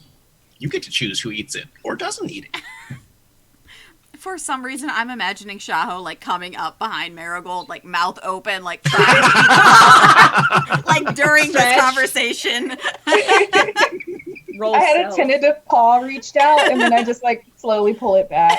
Just like, oh. I'm actually looking down at you over my shoulder. Oh yeah. Well, anyway, I'm gonna bring these inside. Come on. And she, like, practically, like, skips inside. She is pleased as punch that you're here. This is weird. So Was she this perky the last time we saw her? She was tired, kind of, but she was still pretty perky. You think she's just a Maybe perky she girl? maybe she completed her student union. Oh, you know what? You're right. Oh, I gave her a lot of money the last time I saw her. Yeah, she's very happy to see you. Oh God! All right. You're basically her benefactor. Whoops! I guess. So yeah, she leads you all inside, and you see that this door doesn't look like it gets a lot of use. Like, not many people come over here, not many people leave here. It looks like a brand new door, even though the rest of the place looks kind of old. Keela knocks softly, kind of like just a soft, and then opens it up, and she's like, Vizion, they're here. And you hear a voice from the back of the cabin, just kind of like, who's here? Vizion, you remember? They're coming for the spyglass? And then it was like oh, right. Yes, come in. And, he slowly makes his way out of the back. You see that, he is also an Asathi, like Zasa, another wizard lizard. And he has pale green scales, and although he has kind of like a sour look on his face, like you're very much interrupting what he was doing, he's not particularly, like, he's not hostile. He's just a grumpy guy. It doesn't feel personal. As he, like, looks at Kilo, though, his face kind of brightens a little bit. She seems kind of like the sunlight in the room. It's real hard to be mad at her. And then he's like, Yes, you must be the friends that Kilo is speaking about incessantly. Probably. Hello. Incessantly? Hi. Yes, almost constantly. You're talking about spyglass this, and, money that, and pink hair this, and cute hat that. Those are all things we're known for, yeah. It's true. Well, there's something about yarn, but I don't know. And, he's just kind of talking away. You see him, like, looking through, like, books, only half paying attention to you. He's just a bit of a... He's doesn't seem great with people. But he does, take a moment, and he just stops and looks at Zasa, and he's like, someone after my own heart. Another academic. Maybe later we can compare research. Is your heart for sale? Not yet, but maybe. Interesting. Someone might need it for research. And he kind of I'll gets have to lost keep that in in mind. thought for a moment, like considering whether he would sell his heart for research if someone needed it enough. Just kind of standing there, staring into space. So about the spyglass that Kiva was repairing? Yes! Keela, Yes! The spyglass, yes. And he turns back around and he kind of goes back into his back room. You can follow him if you like, but he does not seem to be paying attention to whether you are or not. He just kind of, like, goes back there, leaves the door wide open, and he's pulling things out of boxes. He pulls out the glass. And then, did you all have the spyglass currently, or did you leave it with Keela last time? I don't quite remember. We left it with her. Okay, you left it with her. Okay, and then so he pulls out the spyglass, which looks like Keela had given him. And he pulls out, like, a special mat, and he's setting things up. It looks like he's getting ready to repair it. And you see him pull out something that's kind of similar to a screwdriver, but not quite. It looks like it might be some sort of, like, prying tool, because he has to somehow get the glass back in there. It looks like he's already cut the glass to the correct size, and it is sitting beside it. If anyone wants to roll an Arcana check, they can, learn more about the glass itself. Nope. All right, so Zasa, this definitely looks like it might be magic glass, but you don't know much about it. It seems like this is why it took Keela a while to be able to get this fixed, because this glass would have taken a while to, get, but you don't really know why or why it'd be difficult, beyond the fact that that's magic glass, all right. A specialized piece of equipment. Exactly. So Keela, kind of comes in and she's hovering a little bit over Vizion's shoulder, and she starts kind of chattering to you, and he's just focusing on his work, starting to pry open the case delicately on this special mat and fitting in the glass.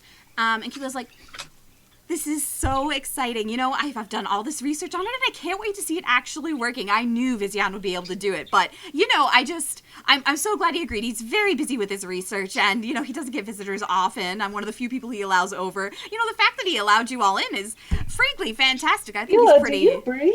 Not often, no.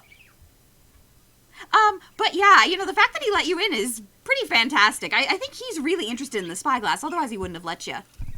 That makes a lot of sense. Thank you for your academic interest and time. Oh, you're welcome. This has been fantastic for my thesis. You don't even know. Is that going well, by the way, your thesis? It is. I'm currently in a peer review stage. I've written everything down. I'm having some of my peers take a look. Vizion's been looking. I'm sure he has a million critiques, but I'm just so excited that I have something written, Well done. Yeah, thank you so much. I couldn't have done it without you all. Anything we can do to help. Do you know when your defense is? I'll have to sit in for it. Well, I still have to do my second, my rewrites and everything like that after they're done peer reviewing. I'm thinking, maybe in a couple months. I'm not really certain yet, though. I still have to schedule it, and I wanted to wait until, I knew how much I had to change first. But I'm really excited. You have a good team together for your defense? Do you need help with it? You don't look very good at fighting. Fighting? Oh, no, not that kind of defense. I hope it won't come to a fist fight. I have a pretty good left hook, but, so are you going to do a thesis offense instead? Maybe? She looks very confused. The words mean different things, I think. Oh, okay, so it's a miscommunication based on the language, different meanings of words. Gotcha. No, so I will not... I hope I will not be physically fighting anybody. When you are defending your thesis, people are, they listen to you present it, and then they basically, critique your work and, ask you questions, and basically you have to defend what you've written. That sounds horrible. Yeah, that sounds awful. Pretty nerve-wracking, but it's an important part of academics. So That's why I didn't do it. It sounds like gatekeeping. it does, actually, especially if somebody's, perhaps disadvantaged or maybe doesn't have enough educational background or something. Oh, definitely. I think it is, it can definitely be something that can cause problems. It's not a perfect system by any means. But, I'm willing to give it a shot, and hopefully I'll do it well. I don't know, though. I guess we'll find out. Maybe Zasa will be there to support me. I think you're going to do fantastic. Yes. And if you get us a date, we'll all come. Mm-hmm. Yeah, we can ask easy questions, and if anybody tries to ask hard questions, we will fight them. I'll let. I don't know a lot of things, so I'll ask a lot of questions. Well, I think all questions are good questions. And as you're having this conversation, you see Vizion's shoulders getting higher and higher as he's trying to ignore you all behind him. You think if it wasn't for Keela, you would all be out of here already. We're kind of the worst, and I love us. Oh, Zasa! You should show Keela, Spike. Oh, did we send Spike off? We did send Spike off. We have a plant. You should show Keela Spike sometime. Yes. Keela, are you familiar? Spike. I'd love to see Spike, whatever Spike is. Maybe you can bring Spike to the defense. I have an idea. Why don't we move this conversation outside? It's a beautiful day, and we should probably let your friend here work. I'm watching, Marigold's kind of uncomfortably watching the wizard's shoulders just climb around his eyeballs. And as that suggestion is made, he freezes. And then Keela looks over at him and she's like, oh my god, I am so sorry, Vizion. Yeah, we'll go outside. You know, you just let us know when you're done, okay? And he's like, thanks. And like, as you all file out, his shoulders slowly lower and lower and lower. And he gets back to working. There we go. Poor fellow. I say you all, go outside, like, Keela starts picking flowers again, and, you're all having a lovely chat. It takes probably about 15 minutes or so, and then, Vizion comes to the door, and he's like, he opens it up. He doesn't step outside, though. He just kind of stands in the door, and he's like, I've finished it. You can come back now. Oh, fantastic. I think it works. Delightful. Well, let's go look, shall we? All right. Yes. Oh my god, if I stab myself with this thing one more time. So you come inside, and he has brought the spyglass out and set it on what you assume is probably like his dining table, where he sits for his meals. And he's laid it out, still on like a nice mat. It also looks like he's kind of like cleaned it up a little bit, shined it, made it look probably what it looked like when it was still in good repair. He picks it out and holds it out. He picks it up and holds it out to the group. And he's like, well, I do believe this works. I've done a little bit of practice back there, and it's working fine. If you'd like to take it for a spin. Zasa, or actually Kiva, since you're the one doing your research on it. Oh, you would let me use it first? Oh, yes. Would you like to? I would love to. And Keela takes it. And she, just kind of admires it for a second, how pretty it is, how it kind of sparkles in the light now. And then she holds it up to her eye. There's kind of a, you feel a little like magic coming from the item. You know that if someone was detecting magic or, anybody who's sensitive to that can definitely feel the magic coming off of this thing now that it's been repaired. And she looks around the room, looks around at each of you. And, let's see what she casts. Let me double check, make sure I'm doing this correct. Yes.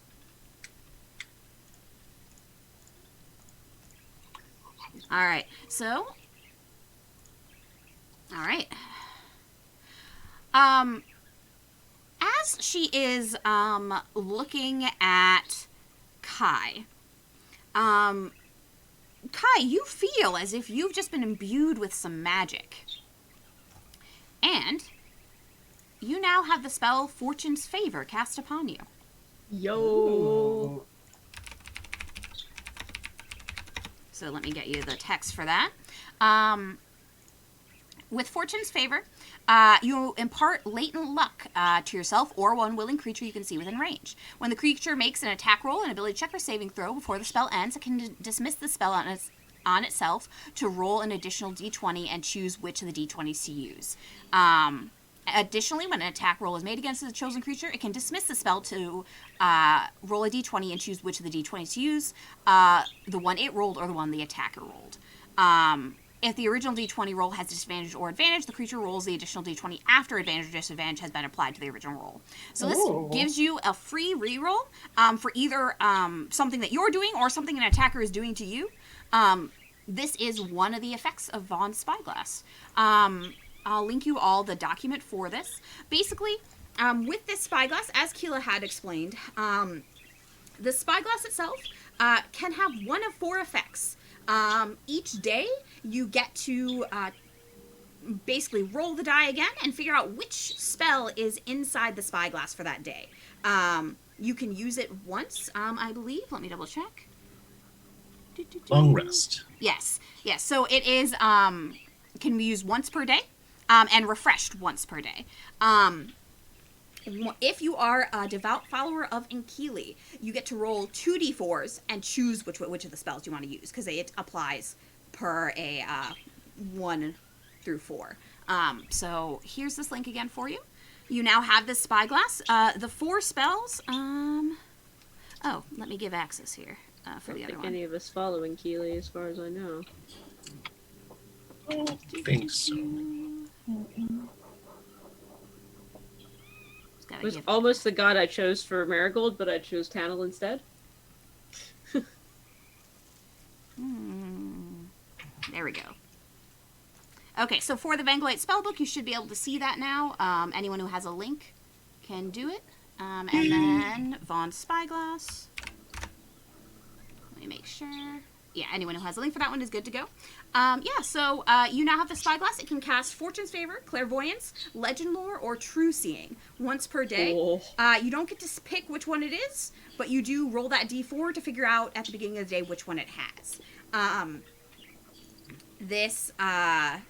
And if any of you become a follower of Ankili, or if you end up knowing anyone who's a devout follower of Ankili, you get to roll 2d4 instead to pick what you like.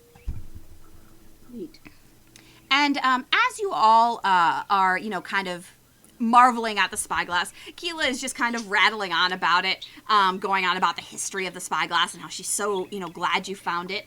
And she, she starts talking, and you see that Vizion's listening. She's like, oh, I can't believe that we have Vaughn Bloodbeard Vasilev Spyglass. Like, it's been lost for so long. I don't even know. Like, a lot of people say this Spyglass is what gave him his power. How he was such a fantastic opponent.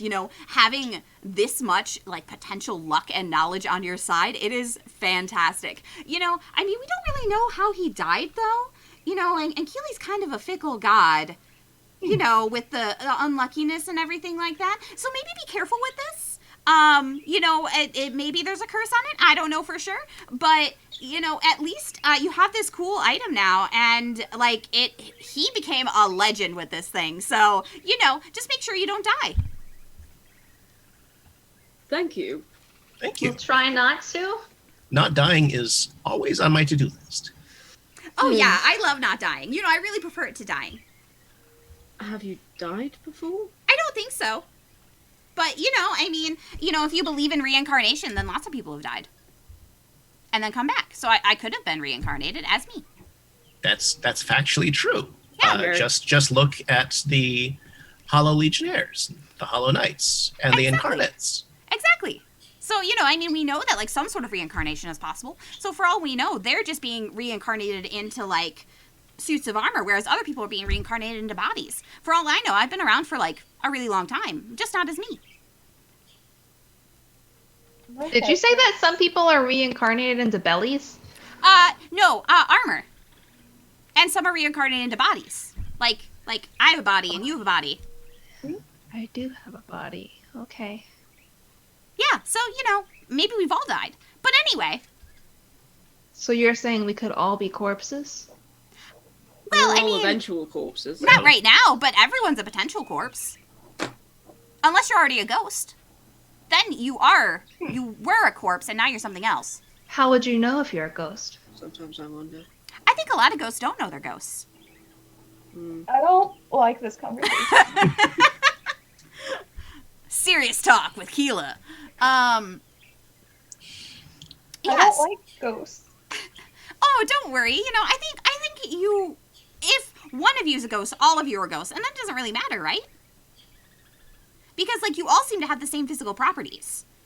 So, if you're a ghost, then I'm a But ghost, I have and you're all ghosts. claws, and Caravan has scales, and we're different properties.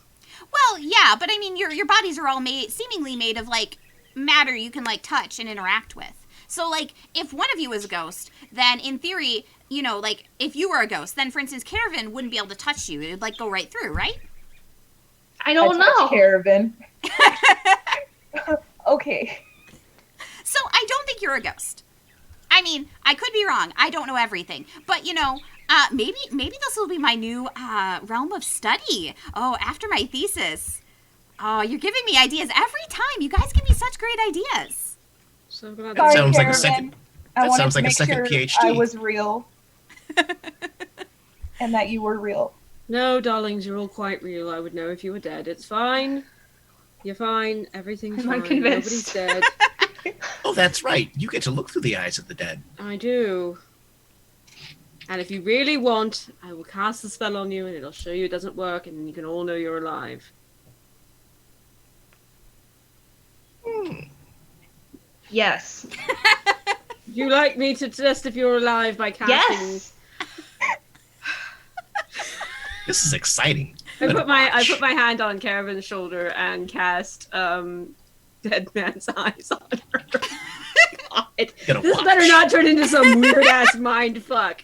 Just saying. I suddenly see how Caravan dies. So you cast the spell, at least you try to, and it fizzles. Caravan is not in fact dead. There, see? You're quite alive. Spell did not work. You're fine. Yeah, I noticed that Marigold doesn't have like a nosebleed or anything like he usually does after these, so... Yeah, no. Normally that really is very uncomfortable. She looks like she feels a little better. Marigold does actually look a bit uncomfortable as he casts the spell, though. Like, there's something kind of disquieted about his expression as he's running through the magic, but he doesn't say anything. See? Perfectly fine. Okay, thank you. You're welcome. Anybody else want to know if they're dead or not? And Nope, I you touched see, Caravan and she's not dead, so we're good. you see Vizion standing in the background. He's like, "So, are you going to go now? Can you go? Would you like us to Can. leave? That would be great. Okay, goodbye. Yes. Have a nice day. Thank you. Goodbye." And he's like, I want to knock something over on my way out. Have a good day, Vizion. Bye, "It was Vizion. nice Thank you to for your meet you, help. Zasa. Write me sometime. We can discuss research."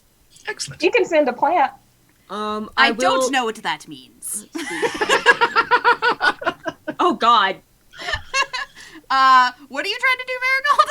Marigold was going to gently leave a tip very carefully on the table, but he just ends up throwing it across the room. Vizion, like, watches you, like, throw a tip across the room, and he's like, all right. Have a nice day, bye. Slams the door. Which is awkward because Marigold's the first one to leave. It's like, Yes! oh. Yes! Slams the door, just runs out, closes the door behind him. And the rest of you have to open the door again to leave. All right, so, I'd say that this trip and interacting with Keela and Vizion probably took most of your morning up. So, at this point, you would think that you might see Sina in about a day and a half. So, probably you'd see her by tomorrow evening. Are there other things that you would like to do? Does anyone want to just wander around town? Anybody want to go... Let's go get something to eat. Go get something to eat, perhaps? Delightful. All right. Which is also like wandering around town. It is. So you go out looking for food. Who has the spyglass, by the way? Who is the one carrying it? Zasa, I imagine. Yeah, probably me. Okay. So, Zasa, before you left, Vizion, like, gave you, like, wrapped up the spyglass in, like, the leather mat he had been, working on it on, and he had given it to you, basically just as a way to protect it, because if that glass breaks again, you have to fix it. So, be careful with it, basically. So as you all go back into town, it is lunchtime. You see there's a bit of a hustle and bustle in the trading outpost. There is, various different like stalls. You see some vendors. You see a cafe across the way. So there's a lot of options, just given how many different merchants and things go in and out of the city. I think sushi. Mexican? No. I mean, I do love fish, so... Me too. I do love fish Sure. as well. Is there good seafood joints around here? So- Anywhere near the water? You are near the water. You are near a river. So, yeah, you do, after a little bit of perusing, you see that there is a sushi restaurant. Across the way, it is, it's not super big, but it looks well maintained. Like, it has a pretty good clientele. Enough that, is able to keep itself in pretty good condition. Oh my god, does it have one of those, like, cold noodle slides? Yes. I don't know what they're actually called, but they're like cold noodles, and you eat them with like different kinds of sauce, and come down a slide full of water. I got one of those in Animal Crossing the other day. Yeah, I have one too, which is why I asked. So, as as you approach the little sushi restaurant, you do have to go inside. You know, you can see there's a little menu outside.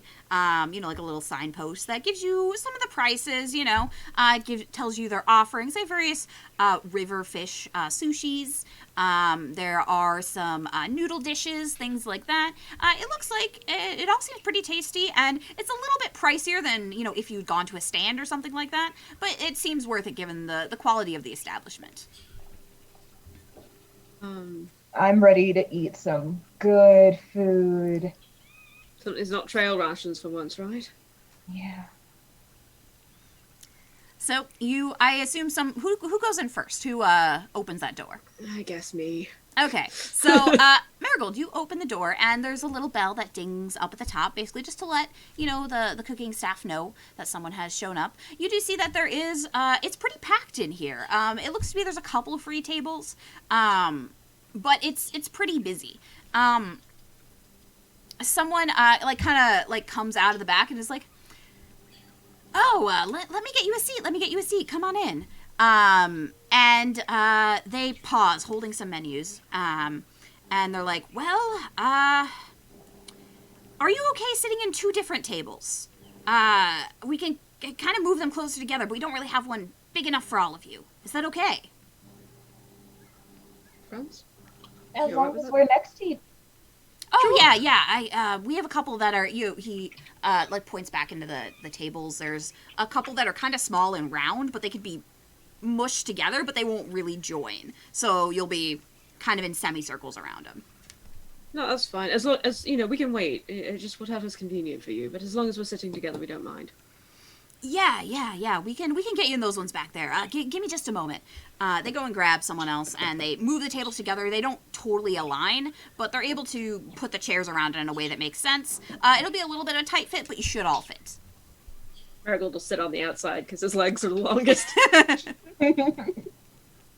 All right. So they guide you over to the table, sit you down, pass out the menus. I'll give you a little bit of time, but you can always, raise a hand if you're ready before I get over here. Someone will let me know in the back. It's quite the rush right now, but we'll try to get to you as fast as possible, okay? Yeah, no rush. Take your time, please. All right, sure thing. Enjoy, look at the menu. I'll have some waters brought over. Thank you. And, they go in the back. Caravan, one thing you see is that one of the chefs in the back, because you can kind of see into the kitchen from where you're seated, where it kind of like pushed against the wall, you see that one of the chefs is a Triton like yourself. Normal or tainted? Tainted. Oh. Someone traveled a far way to get here. Whoa. Yes. That's coming a long way for work. They're in the back though. Yeah, they're in the back. They're cooking it. You basically saw them as the door opened for somebody to go through. You just spotted a bloodstained Triton is very noticeable. And as you were sitting down, you leaned back and I think you two probably met eyes for just a moment, and then the door swung closed.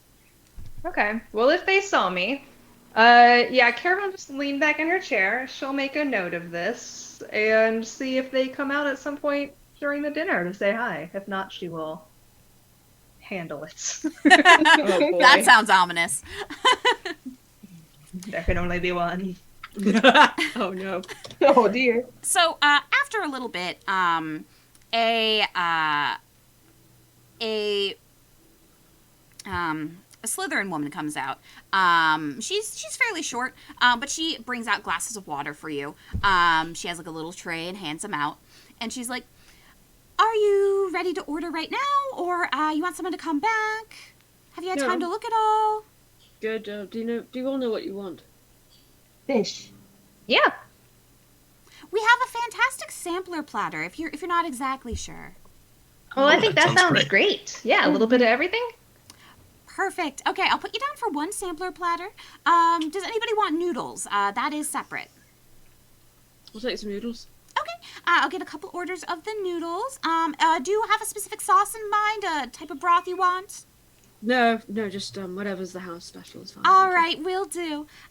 She, is making little notes in the pad of paper. She's like, all right, we have the sampler platter. We have the noodle special. And anybody want any drinks besides the water? We have ales, we have wine. We have some fizzy drink. That's pretty local to the area. Yeah, let's do the local fizzy drinks. That sounds great. Yeah. I'll try it. So fun. Okay, I'll go grab some. And she goes back out. She passes the little pad of paper, rips the sheet off and sticks it in one of those little spinny things in restaurants that goes around to the kitchen. And you see a Triton-esque hand reach out and grab it. And so you think that the Triton is cooking your food.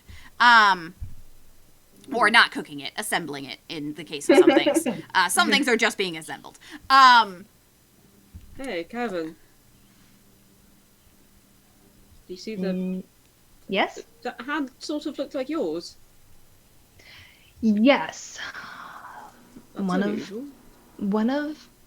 Someone like me is back there. Okay. Is that We bad? made eye contact from across the room. It was magical. But kind of magic. I don't know a lot about magic, so I can't say what kind, but something maybe involving like electricity. There was some sort of spark in the air. Vocation magic. I was going to say enchantment, but Could be. I would like to talk to them. I don't really see a lot of people from where I'm from out here. But I figure since they saw me, if they want to talk, they'll come out, and if not, I'll just ambush them after work. Like a Oh my reasonable god. person. Ambushing No. seems like the better of the two options. No. I mean, right now they're working. You They can don't have just time. ask. They're very Might busy not right have now. time, that's fine. I can respect that and wait till after work. Okay, we're not ambushing anyone. Wait, what would you call it? Shit. I'm gonna wait till they get off work and yeah, come. What did you say? What? So the waitress comes back, and she has the fizzy drink. It's very effervescent. It's kind of like a reddish in color. It's very fizzy. It smells a little sweet. And she, puts a glass down for each of you. What's it taste like? You take a sip. Yeah. Yes. So you take a sip, and it's pretty unlike anything you've ever tasted before. You, as a human person, would know it probably tastes a little bit like pomegranate, but maybe also kind of cranberry and fizzy. She, Granite. yeah, Oh my god, it's cranberry. LaCroix. I love it. It's almost like drinking angry water with some flavoring in it. God damn it. Shaho's real into it. Would And you say that it's spicy? I might say that it's spicy. Me, personally, lacking the word effervescence. For everybody watching, last week I could not find the word I was looking for to describe something very fizzy, and I said it was spicy.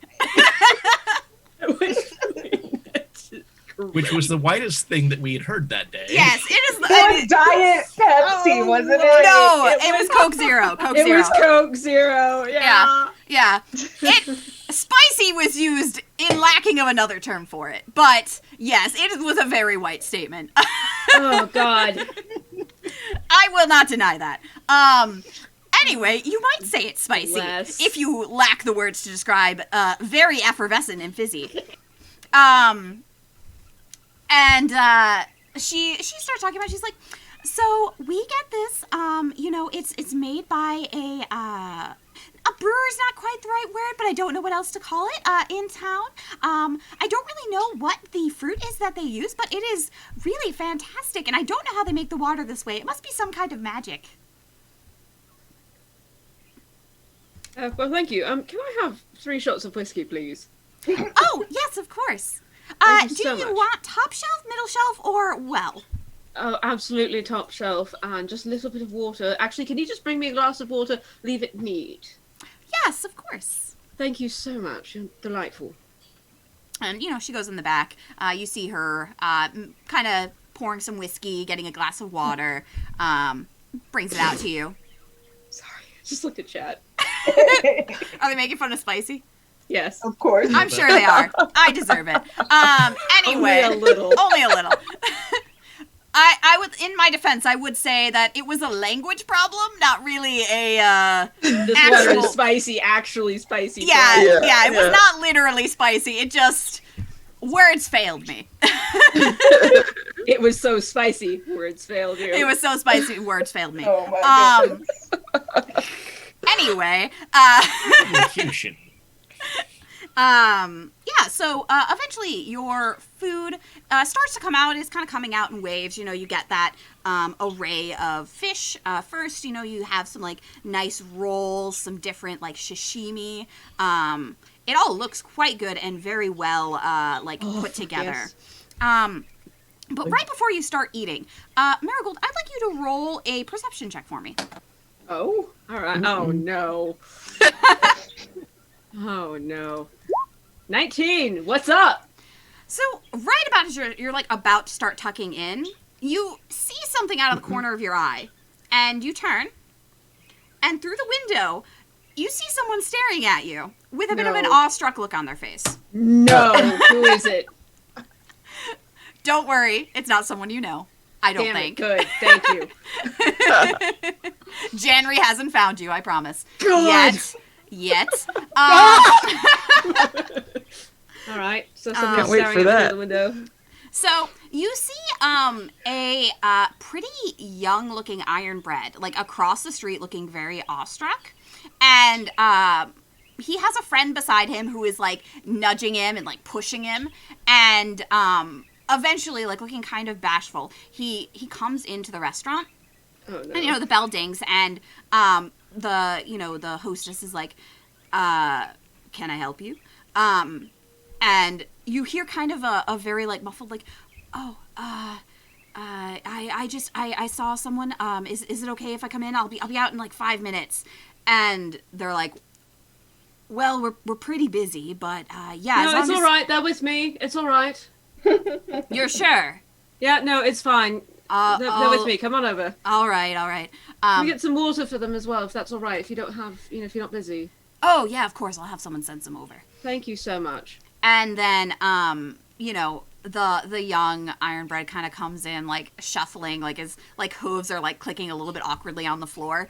And he kind of, like, drags a chair over, and it makes a loud squeaking sound, and he's, like, making a face, and he's like, hi. Hi. Hello. Can I help you? You're Marigold, right? Yes, I am. How can I help you? Oh, I thought you must be, you know, with the hair like that, and I'm a big fan. Oh, really? When did you see me? Oh, I was at a tavern. I'm usually not allowed in them, but I snuck in to see the show. I don't want to make this weird or anything, but do you think you could sing something? Not you, the DM. I mean, do you want me to have sing something? You don't have to. I mean, I know it's kind of awkward. We're in like a no, restaurant. No. It's a little awkward, but let me think. Make it a little weird. I can make it a little Just a little something. Marigold is having dinner. No, it's really all right. It's not okay. They're just coming up and demanding your art for free. Kevin, this is very normal for me. It's really all right. I promise. Kevin is just angrily eating sushi and staring. No. You're all right. You see, fine. the ironbred get like a little, like even more awkward than he already was, which was incredibly awkward already. And he keeps like shooting looks over at Caravan, like, is she gonna hurt me? No, she's not going to hurt you. It's fine. I'm just very disappointed. On a scale of 1 to 5, how awkward would you say that you feel right now? Very awkward? Very, Kind of awkward? very, Interesting. never more awkward in my life. Interesting. And then How does that make you feel? Okay. Alright. uncomfortable and No. Leave them. Oh my God, leave them. Do you want alone. some yarn? It makes me feel better. I'm distracting him so that you can think of a song. I'm playing. Don't you feel distracted? Yes. Don't you feel distracted? Okay. Don't you feel distracted? Uh, How distracted do you feel on a scale from 1 to 5? I feel like something. Interesting. God. I'm rusty. By the way, Is that Rusty, your name, or is yeah, that an adjective that that's- applies to you? that's my name. But also, I'm not great at this speaking thing. Oh, neither am I. I'm terrible at speaking, people tell me, which is really strange I because mean- I think that I'm very, very I've thought of a well-spoken. song. Oh, good. This is so awkward. All right. No, you know what? I think I might remember you. Were you in the show over by the Border River? Yes. Yes, was, I remember yeah. you. You were in the back, actually. I saw you. Yeah, because I wasn't supposed to be in there. No, you really weren't. No. That's a very rough establishment. I know. Well, I wanted to see the show, and I snuck in, and I came through a window, and I accidentally broke it, but they I didn't remember know. that as well. Yeah, they found out later, and my mom had to pay. Didn't she? Yeah. Look, the next time you want to come see me, actually just come in. You don't have to sneak. My shows are all ages. Oh, they That's the are? whole thing about them. Yeah, you don't have to sneak into them. Oh, I wish I'd known that. Well, now you do. So the next time I play, I'm a bit busy with adventuring and such right now. But after this whole period, I will be going back on tour. It may be, I don't know, maybe a year or so. But Oh, it's been so long. We were all wondering where you went. I've been busy. So you wanted a song, right? Yes, please. Oh God. All right. Let me think. This is an Irish. Well, it's really an Elvish one, really, but it's old, so you might not have heard it before. I hate you so much for this. Thanks. 'Twas pleasant and delightful on a bright summer's morn, where the green fields and the meadows were buried in the corn, and the blackbirds and thrushes sang on every green tree, and the larks they sang melodious at the dawning of the day, and the larks they sang melodious, and the larks they sang melodious, and the larks they sang melodious at the dawning of the day. Rusty starts clapping, and actually, a lot of people in the restaurant do. And Rusty is like kind of like blushing a little bit, and he's like, "Oh, that was so great!" And his voice is squeaking. He's like,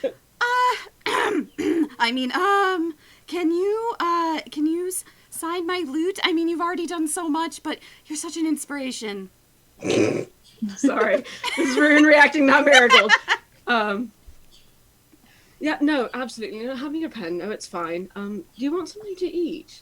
Oh no, I'm good. I already ate. You know, my friend's waiting for me. He knew that if I didn't come in here, I would have regretted it. Well, no, look, here, the next time you need to ask something from someone, you walk in with your head held high, and you just ask. The worst they can say is no. Yeah, but it's pretty embarrassing when they say no. It is, but that's not a reflection on you. It doesn't have anything to do with you. I guess that's true. Confidence. I'll try. What? I will try. Yes. Right, so, I will to try. Rusty from Marigold, keep your head high. Oh, thank you so much. Hush. The little flower. I hand him back his lute. So, Oh, thank you. I hope you enjoy your lunch, and thank you so much. And one day you'll see my name in lights. Rusty, yes? Yes. Right, I'll keep an eye out for you. Yeah, I'll be sure to come interrupt you when you're having dinner. Kevin! I think that's a kind of a sign of fame. You know, people like not caring about your personal time. But it's not what I meant to be, and I'm really sorry. You're fine, you're absolutely fine. I don't mind at all. Right, And just watch your step out on the road, yes? Oh, I will, don't worry. You know, I'm from a rough neighborhood. I'm gonna go. Bye. Bye. And he, like, shuffles out and goes, and you can see his friend, like, giving him a high five. Don't forget to put a layer of varnish on top of the signature so it stays.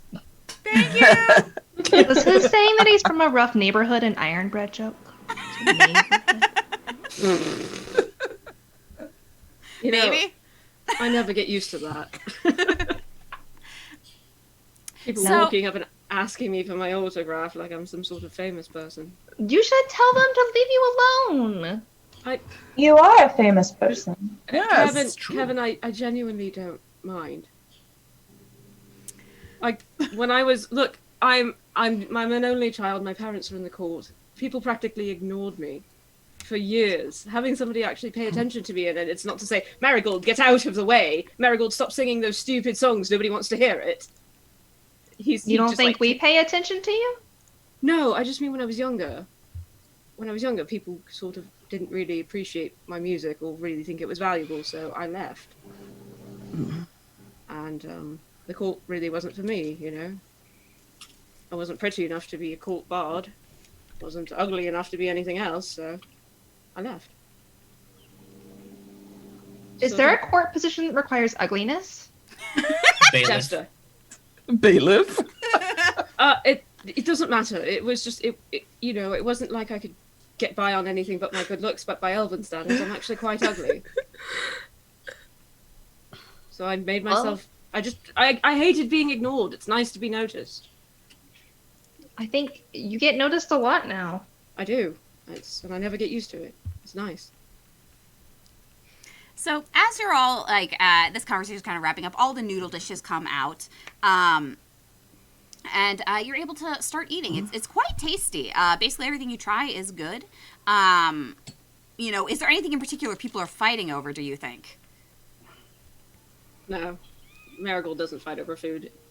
He makes sure that Shaho gets extra raw fish and Kevin. And as you get about, you know, the meal seems to be wrapping up. The chef comes out, and you see that the chef is, you know, wearing like a traditional chef's garb, and the chef is in fact the Triton that you saw in the back. He has like a very noticeable like top fin that kind of stands up like a mohawk, and as he comes out, he's like, "Well, you know, I hope you enjoyed the meal. That was quite the show." Yes, no, it was delightful. Thank you. I figured I'd come out here and, you know, I wanted to talk to you. And he points to Caravan. You know, you're a long way from home, you know. So are you. Oh, you know, if you're a chef, you kind of got to travel to find your niche. Do you use your claws as your knives? I always clean them great. I always thought that'd be a good idea for them, but that's just not the direction that I went. I'm not really. If you have a job like that, you kind of got to stay in one place, you know? Oh, yeah, for sure. I'm into traveling. You know, I'd love to travel some more, but, you know, once you open a restaurant, you really can't just go, you know? Oh, is this your place? Yeah. That's a really nice place. Congratulations. Oh, thank you so much. My name's Finn. Hello. Good to meet you. Finn? Yeah, 2 N's. Really? Yeah, my parents weren't very creative. They saw the Finn and they're like, dude, that's your name now. Wow. It's lovely to meet you, Finn. Thank you for the food, Finn. It's good to Oh, meet you are You're- like totally You're quite an welcome. accomplished cook. Thank you. Yeah. You know, I'm just good at my craft. You know, you take enough time, you study, and sometimes you're just a little bit talented with it. You know, I think I'm pretty lucky, you know, getting this chance. I'd say so too. So, you know, like you travel, right? Yeah. Like, what's been your favorite place? Well, we just came from somewhere where I got like a Naga girlfriend, so that was pretty cool. But Oh, the place itself dude. was full of spiders, so that was not cool. Oh, Nagas are so hot, man. Right? Oh, they are just like, damn. Fantastic. Well, there's 2 of them, so I mean, if you wanted to toss.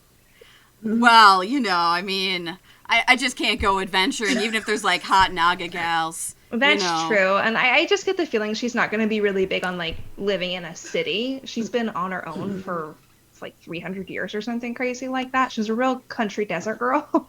Oh, dude, yeah, I totally get that. You know, some people just aren't made for the big city, you know? I really miss know. like the waves and the ocean. How far away are we from the ocean? Um, right now I have the map up for y'all. I'll show Chad as well. Yeah. So right now you are like around here.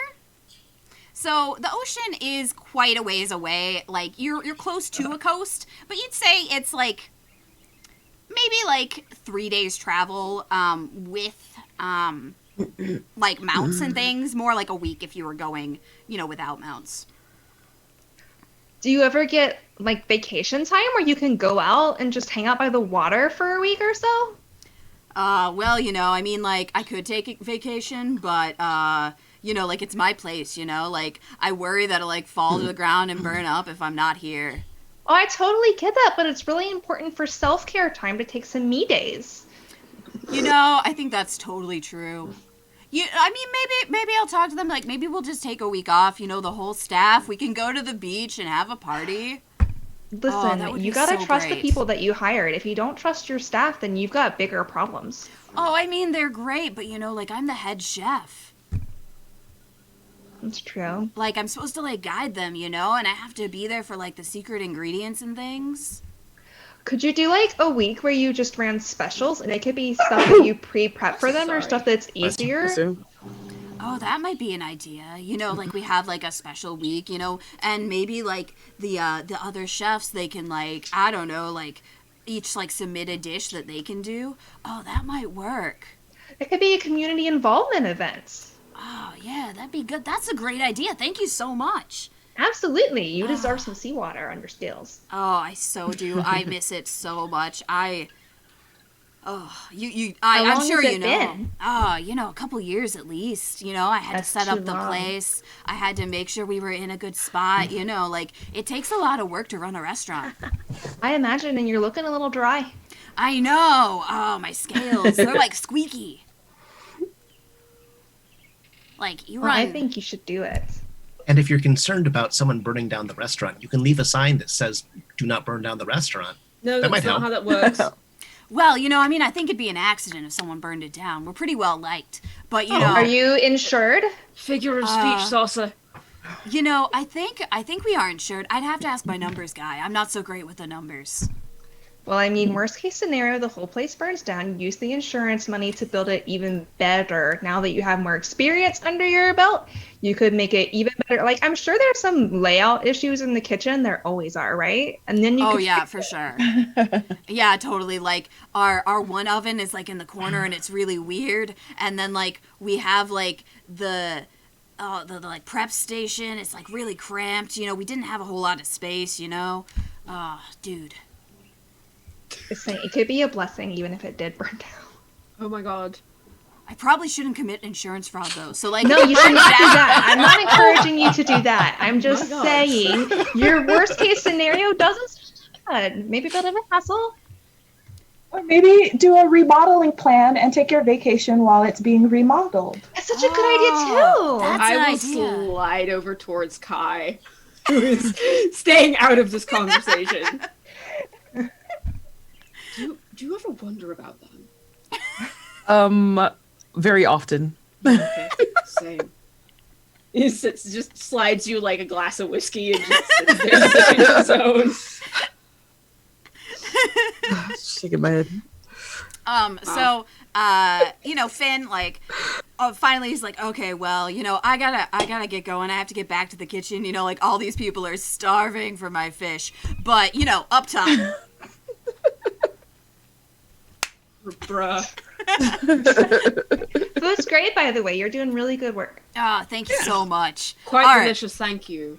Compliments to the chef. I'll get you all around on the house, just because it was great meeting you. Nice Really to good meet meeting you. you. It is. Look out for Well. yourself. It was good to meet you. We should buy you around.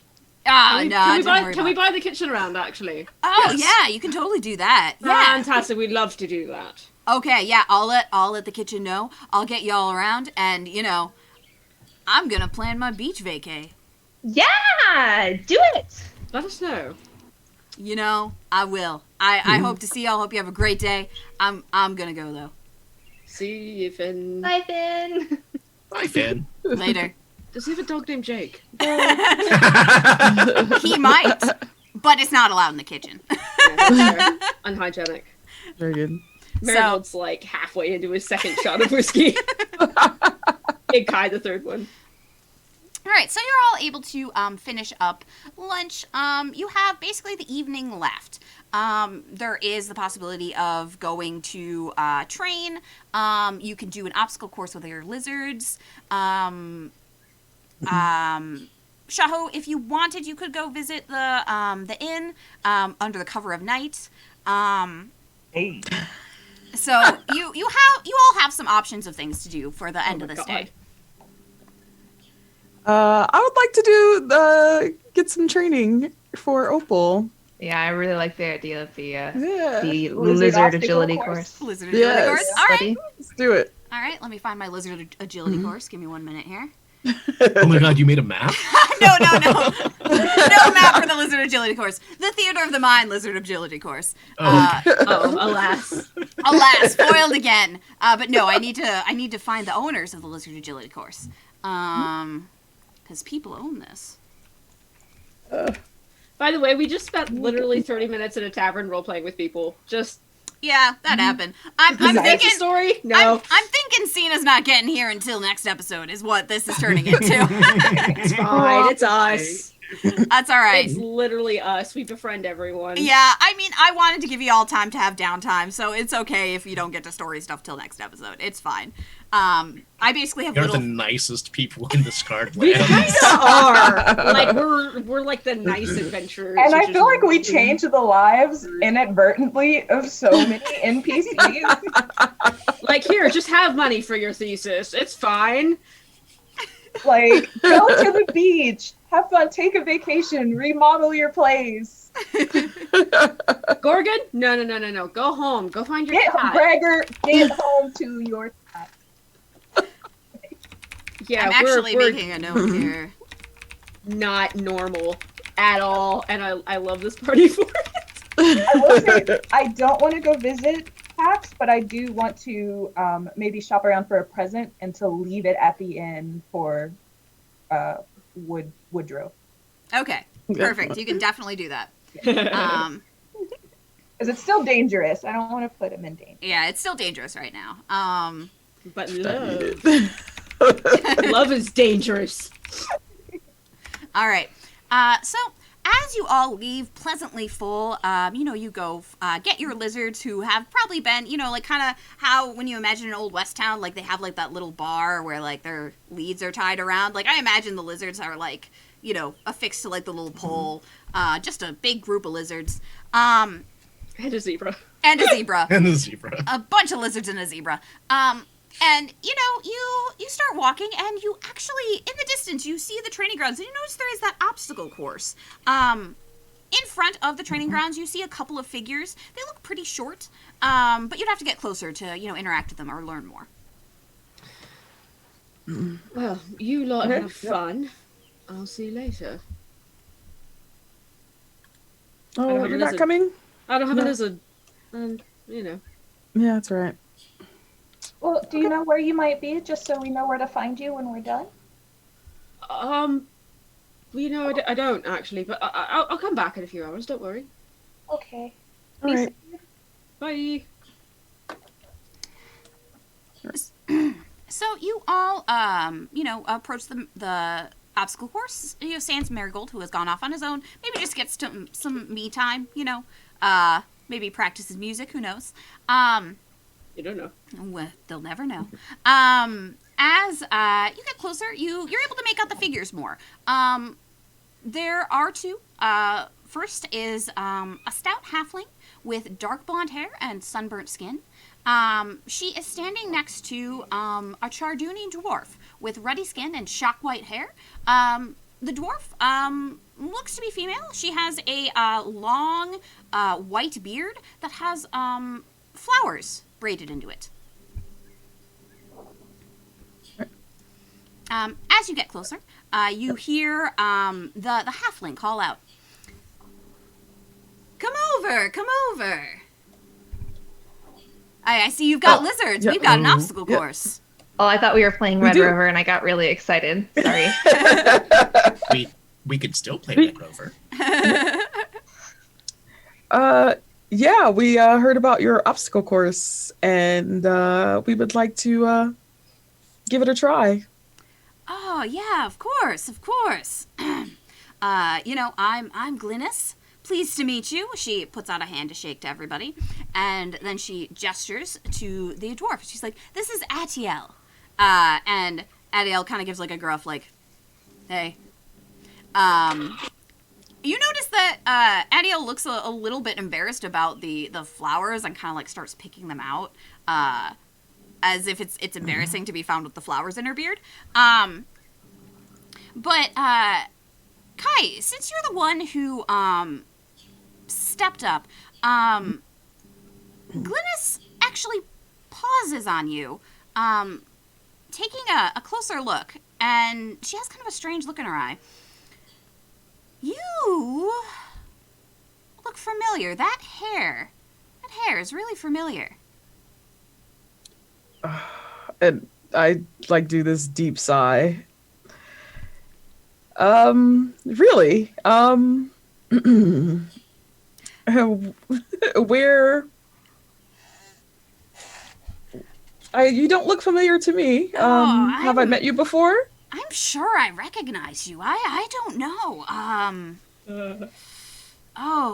She pauses, kind of looking down, like staring at you, staring at your hair, kind of just looking like between you and like the distance, as if trying to like get a memory to the forefront. She's like, I have it.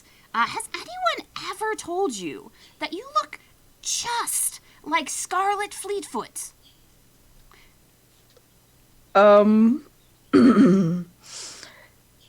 It just so happens that I have heard this before.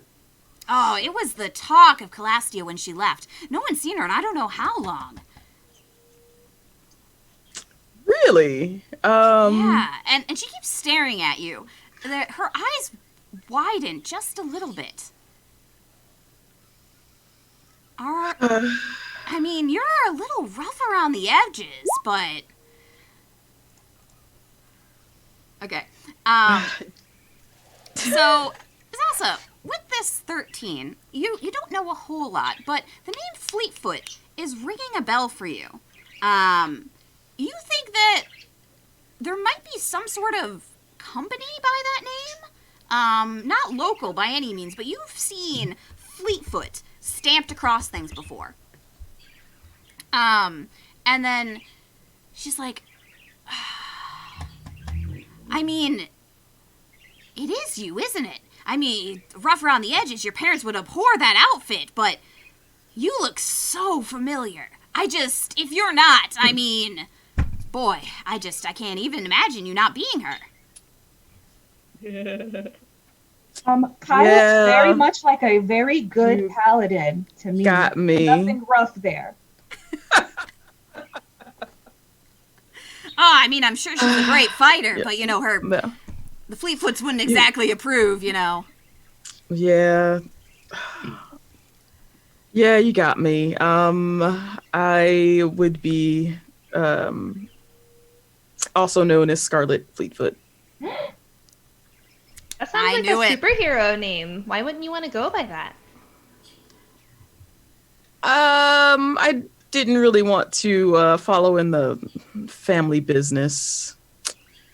So I left to go find better things. You should. You should be allowed to have. You should not face opposition to do the things that you want and to have the name that you want. Oh, I You're faced Kai. much opposition from my family. But Well, they're not here and we are. So Yeah, fuck those guys. you're our friend Kai.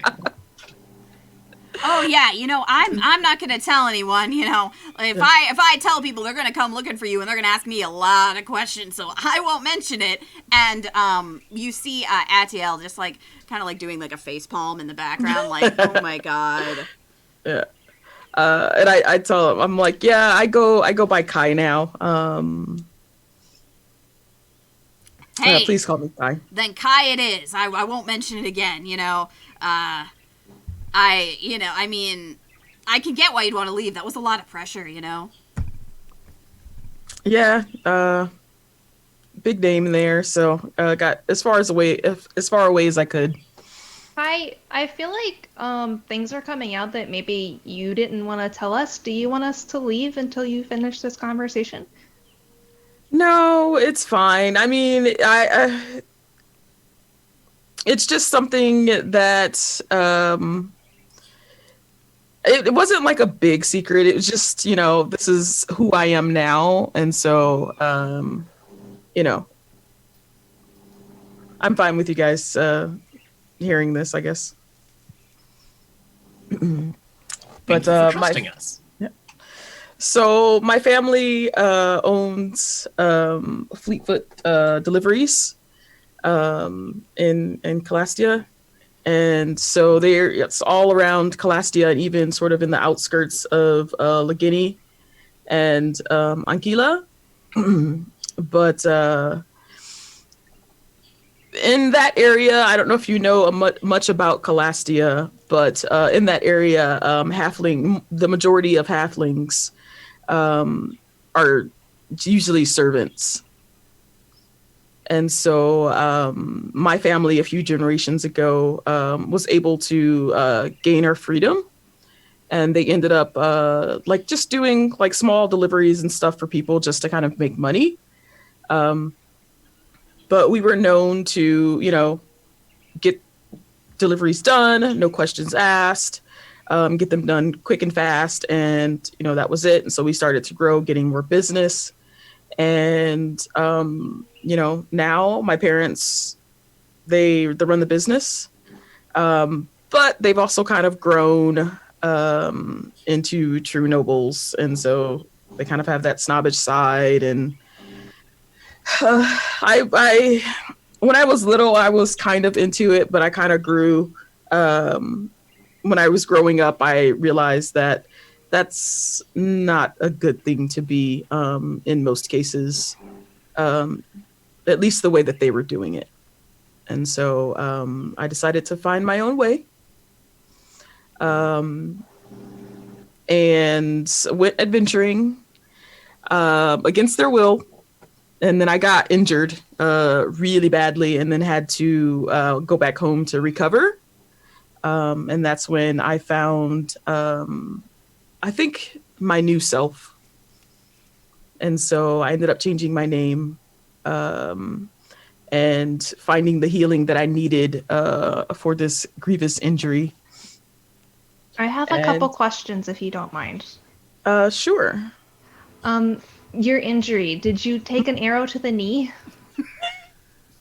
I did not take an arrow to the knee. Damn it, Kevin. I hear that ruins a lot of adventures, so I just wanted to make sure, because that seems very hard to come back from.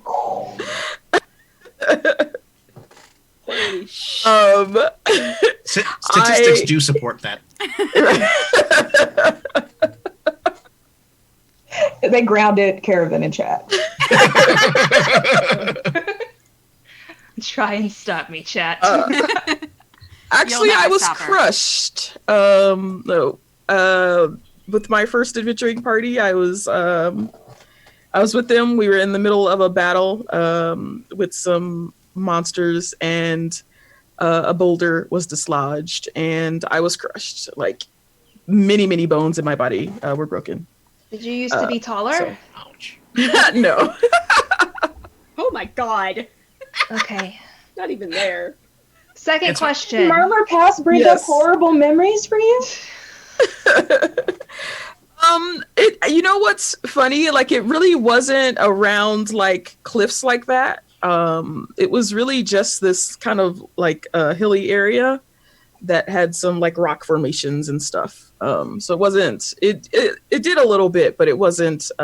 It really wasn't the same type of area. Is the USPS a direct competitor to your family's business? Well, I mean, we do send messages, but we do a lot of other things as well. You're more and of a so- package delivery? Yeah, That's how more you get around- package. Exactly. Okay. Parcels and freight. Interesting. It's hard to imagine you as a snobby noble, so I'm not going to. Yeah. Why, thank you. That is the highest of compliments. You see Atiel kind of speak up from the back, like, yeah, I heard they were pretty, haughty. Not really our type of people, you know. Yeah. Kai is a hottie. Exactly. I don't see anything wrong with that. Oh no, I not haughty, haughty, Oh my like God. real stuck up. Oh. Shouldn't someone just cut them down? I feel we're having a problem of language. Yeah. Oh my god. And then Adiel like pulls out like a pipe and like starts smoking. Like, so you still wanna do the obstacle course? You know, I know this was probably kind of awkward because, you know, my dear here does not have any social graces. No, it's That's fine. okay. That's okay. I don't have social graces either. I'm sure you're a joy to travel with. I think I Opal think would like it, so. All right. So we will do the Oh my obstacle God. course first thing next session. We are at the end for today, so I would like you all to first of all, thank everyone for joining us. It was a really good session. Lots of role play was had, and we will just go around, starting from the bottom. Introduce yourselves, say where people can find you, and that's how we will end it. Shawnee, you're up first. I'm Shawnee of Showcat Cosplay.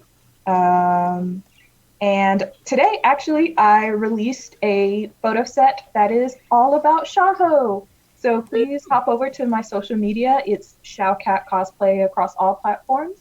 And you can check out some photos of Shaho having the time of her life with some yarn. And I'll actually All link that. PG. That sounded kind of... having appropriate fun with yarn. Yes. I wasn't gonna go there, but okay. All right, Rune, you're up next. Oh, is it? Hi, I'm Rune. I've been Marigold, your bard. I do art things. You can follow me on Twitter at RuneSale. You can find me on my Twitch at RuneSale tomorrow with the unnamed few playing 5e. I'm here on Saturdays, and every other Monday I'm with Goldheart Gaming. And I probably need to sleep more often, but I don't. So that's me. Hello. Yeah, you don't sleep much. I No, would I really also don't. like to say thank you so much for the raid that hit us just a little bit ago. I didn't notice because I wasn't looking at chat, so thank you all. All right, Megan, you're up. First off, I want to say that we started from the bottom. Now we're here. And then With the puns. With the God damn puns. next time you can hang out with me, we'll be at the Chromatic Chimera. I'm there every other Wednesday, and this upcoming Wednesday is that other Wednesday. We'll be doing Steam Spell. I play a snake lady, so if you like seeing me be scaled, there's another opportunity for you. Otherwise, I will be back here next week, same time, same station. I hope you come hang out with us again. It's always a really good time. That it is. All right, Candy, you're up.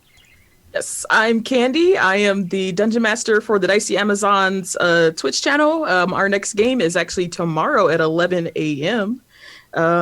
We also have other stuff for a variety channel, so we also do gameplay. We just had our episode of Dicey Debates, which was hilarious.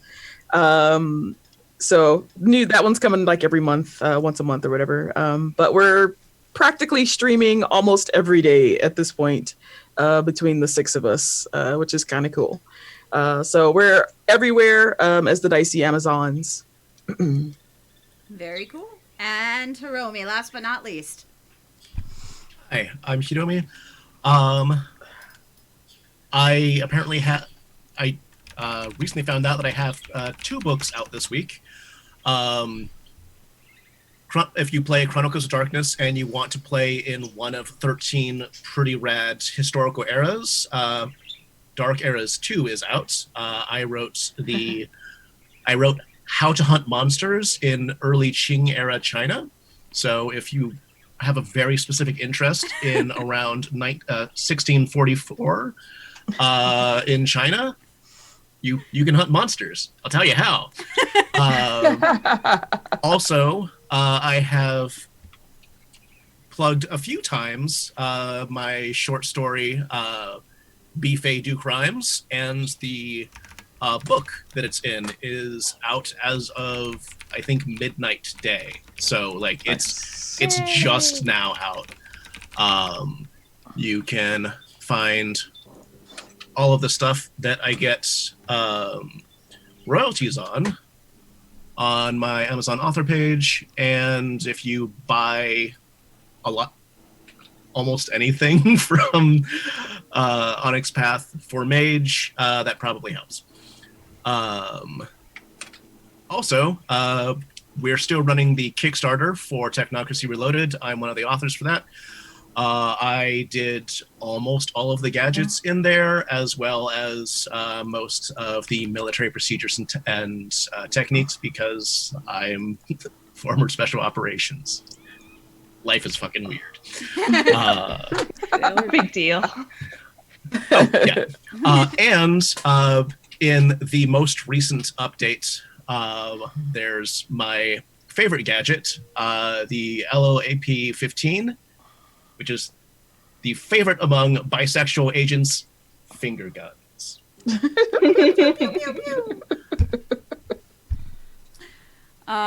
Yes, check out all of these wonderful people. If you'd like to find me, I am Manic Pixie Girl on Twitter. I DM, I play in games, I stream video games sometimes. Usually you can find me at Roll the Roll on Twitch. One exciting thing that's happening is that my channel will be a part of PaizoCon. We will be streaming Extinction Curse for them. So that's super exciting. Check out PaizoCon. Right. You'll see me there. And I hope you all have a good day. Bye, everyone.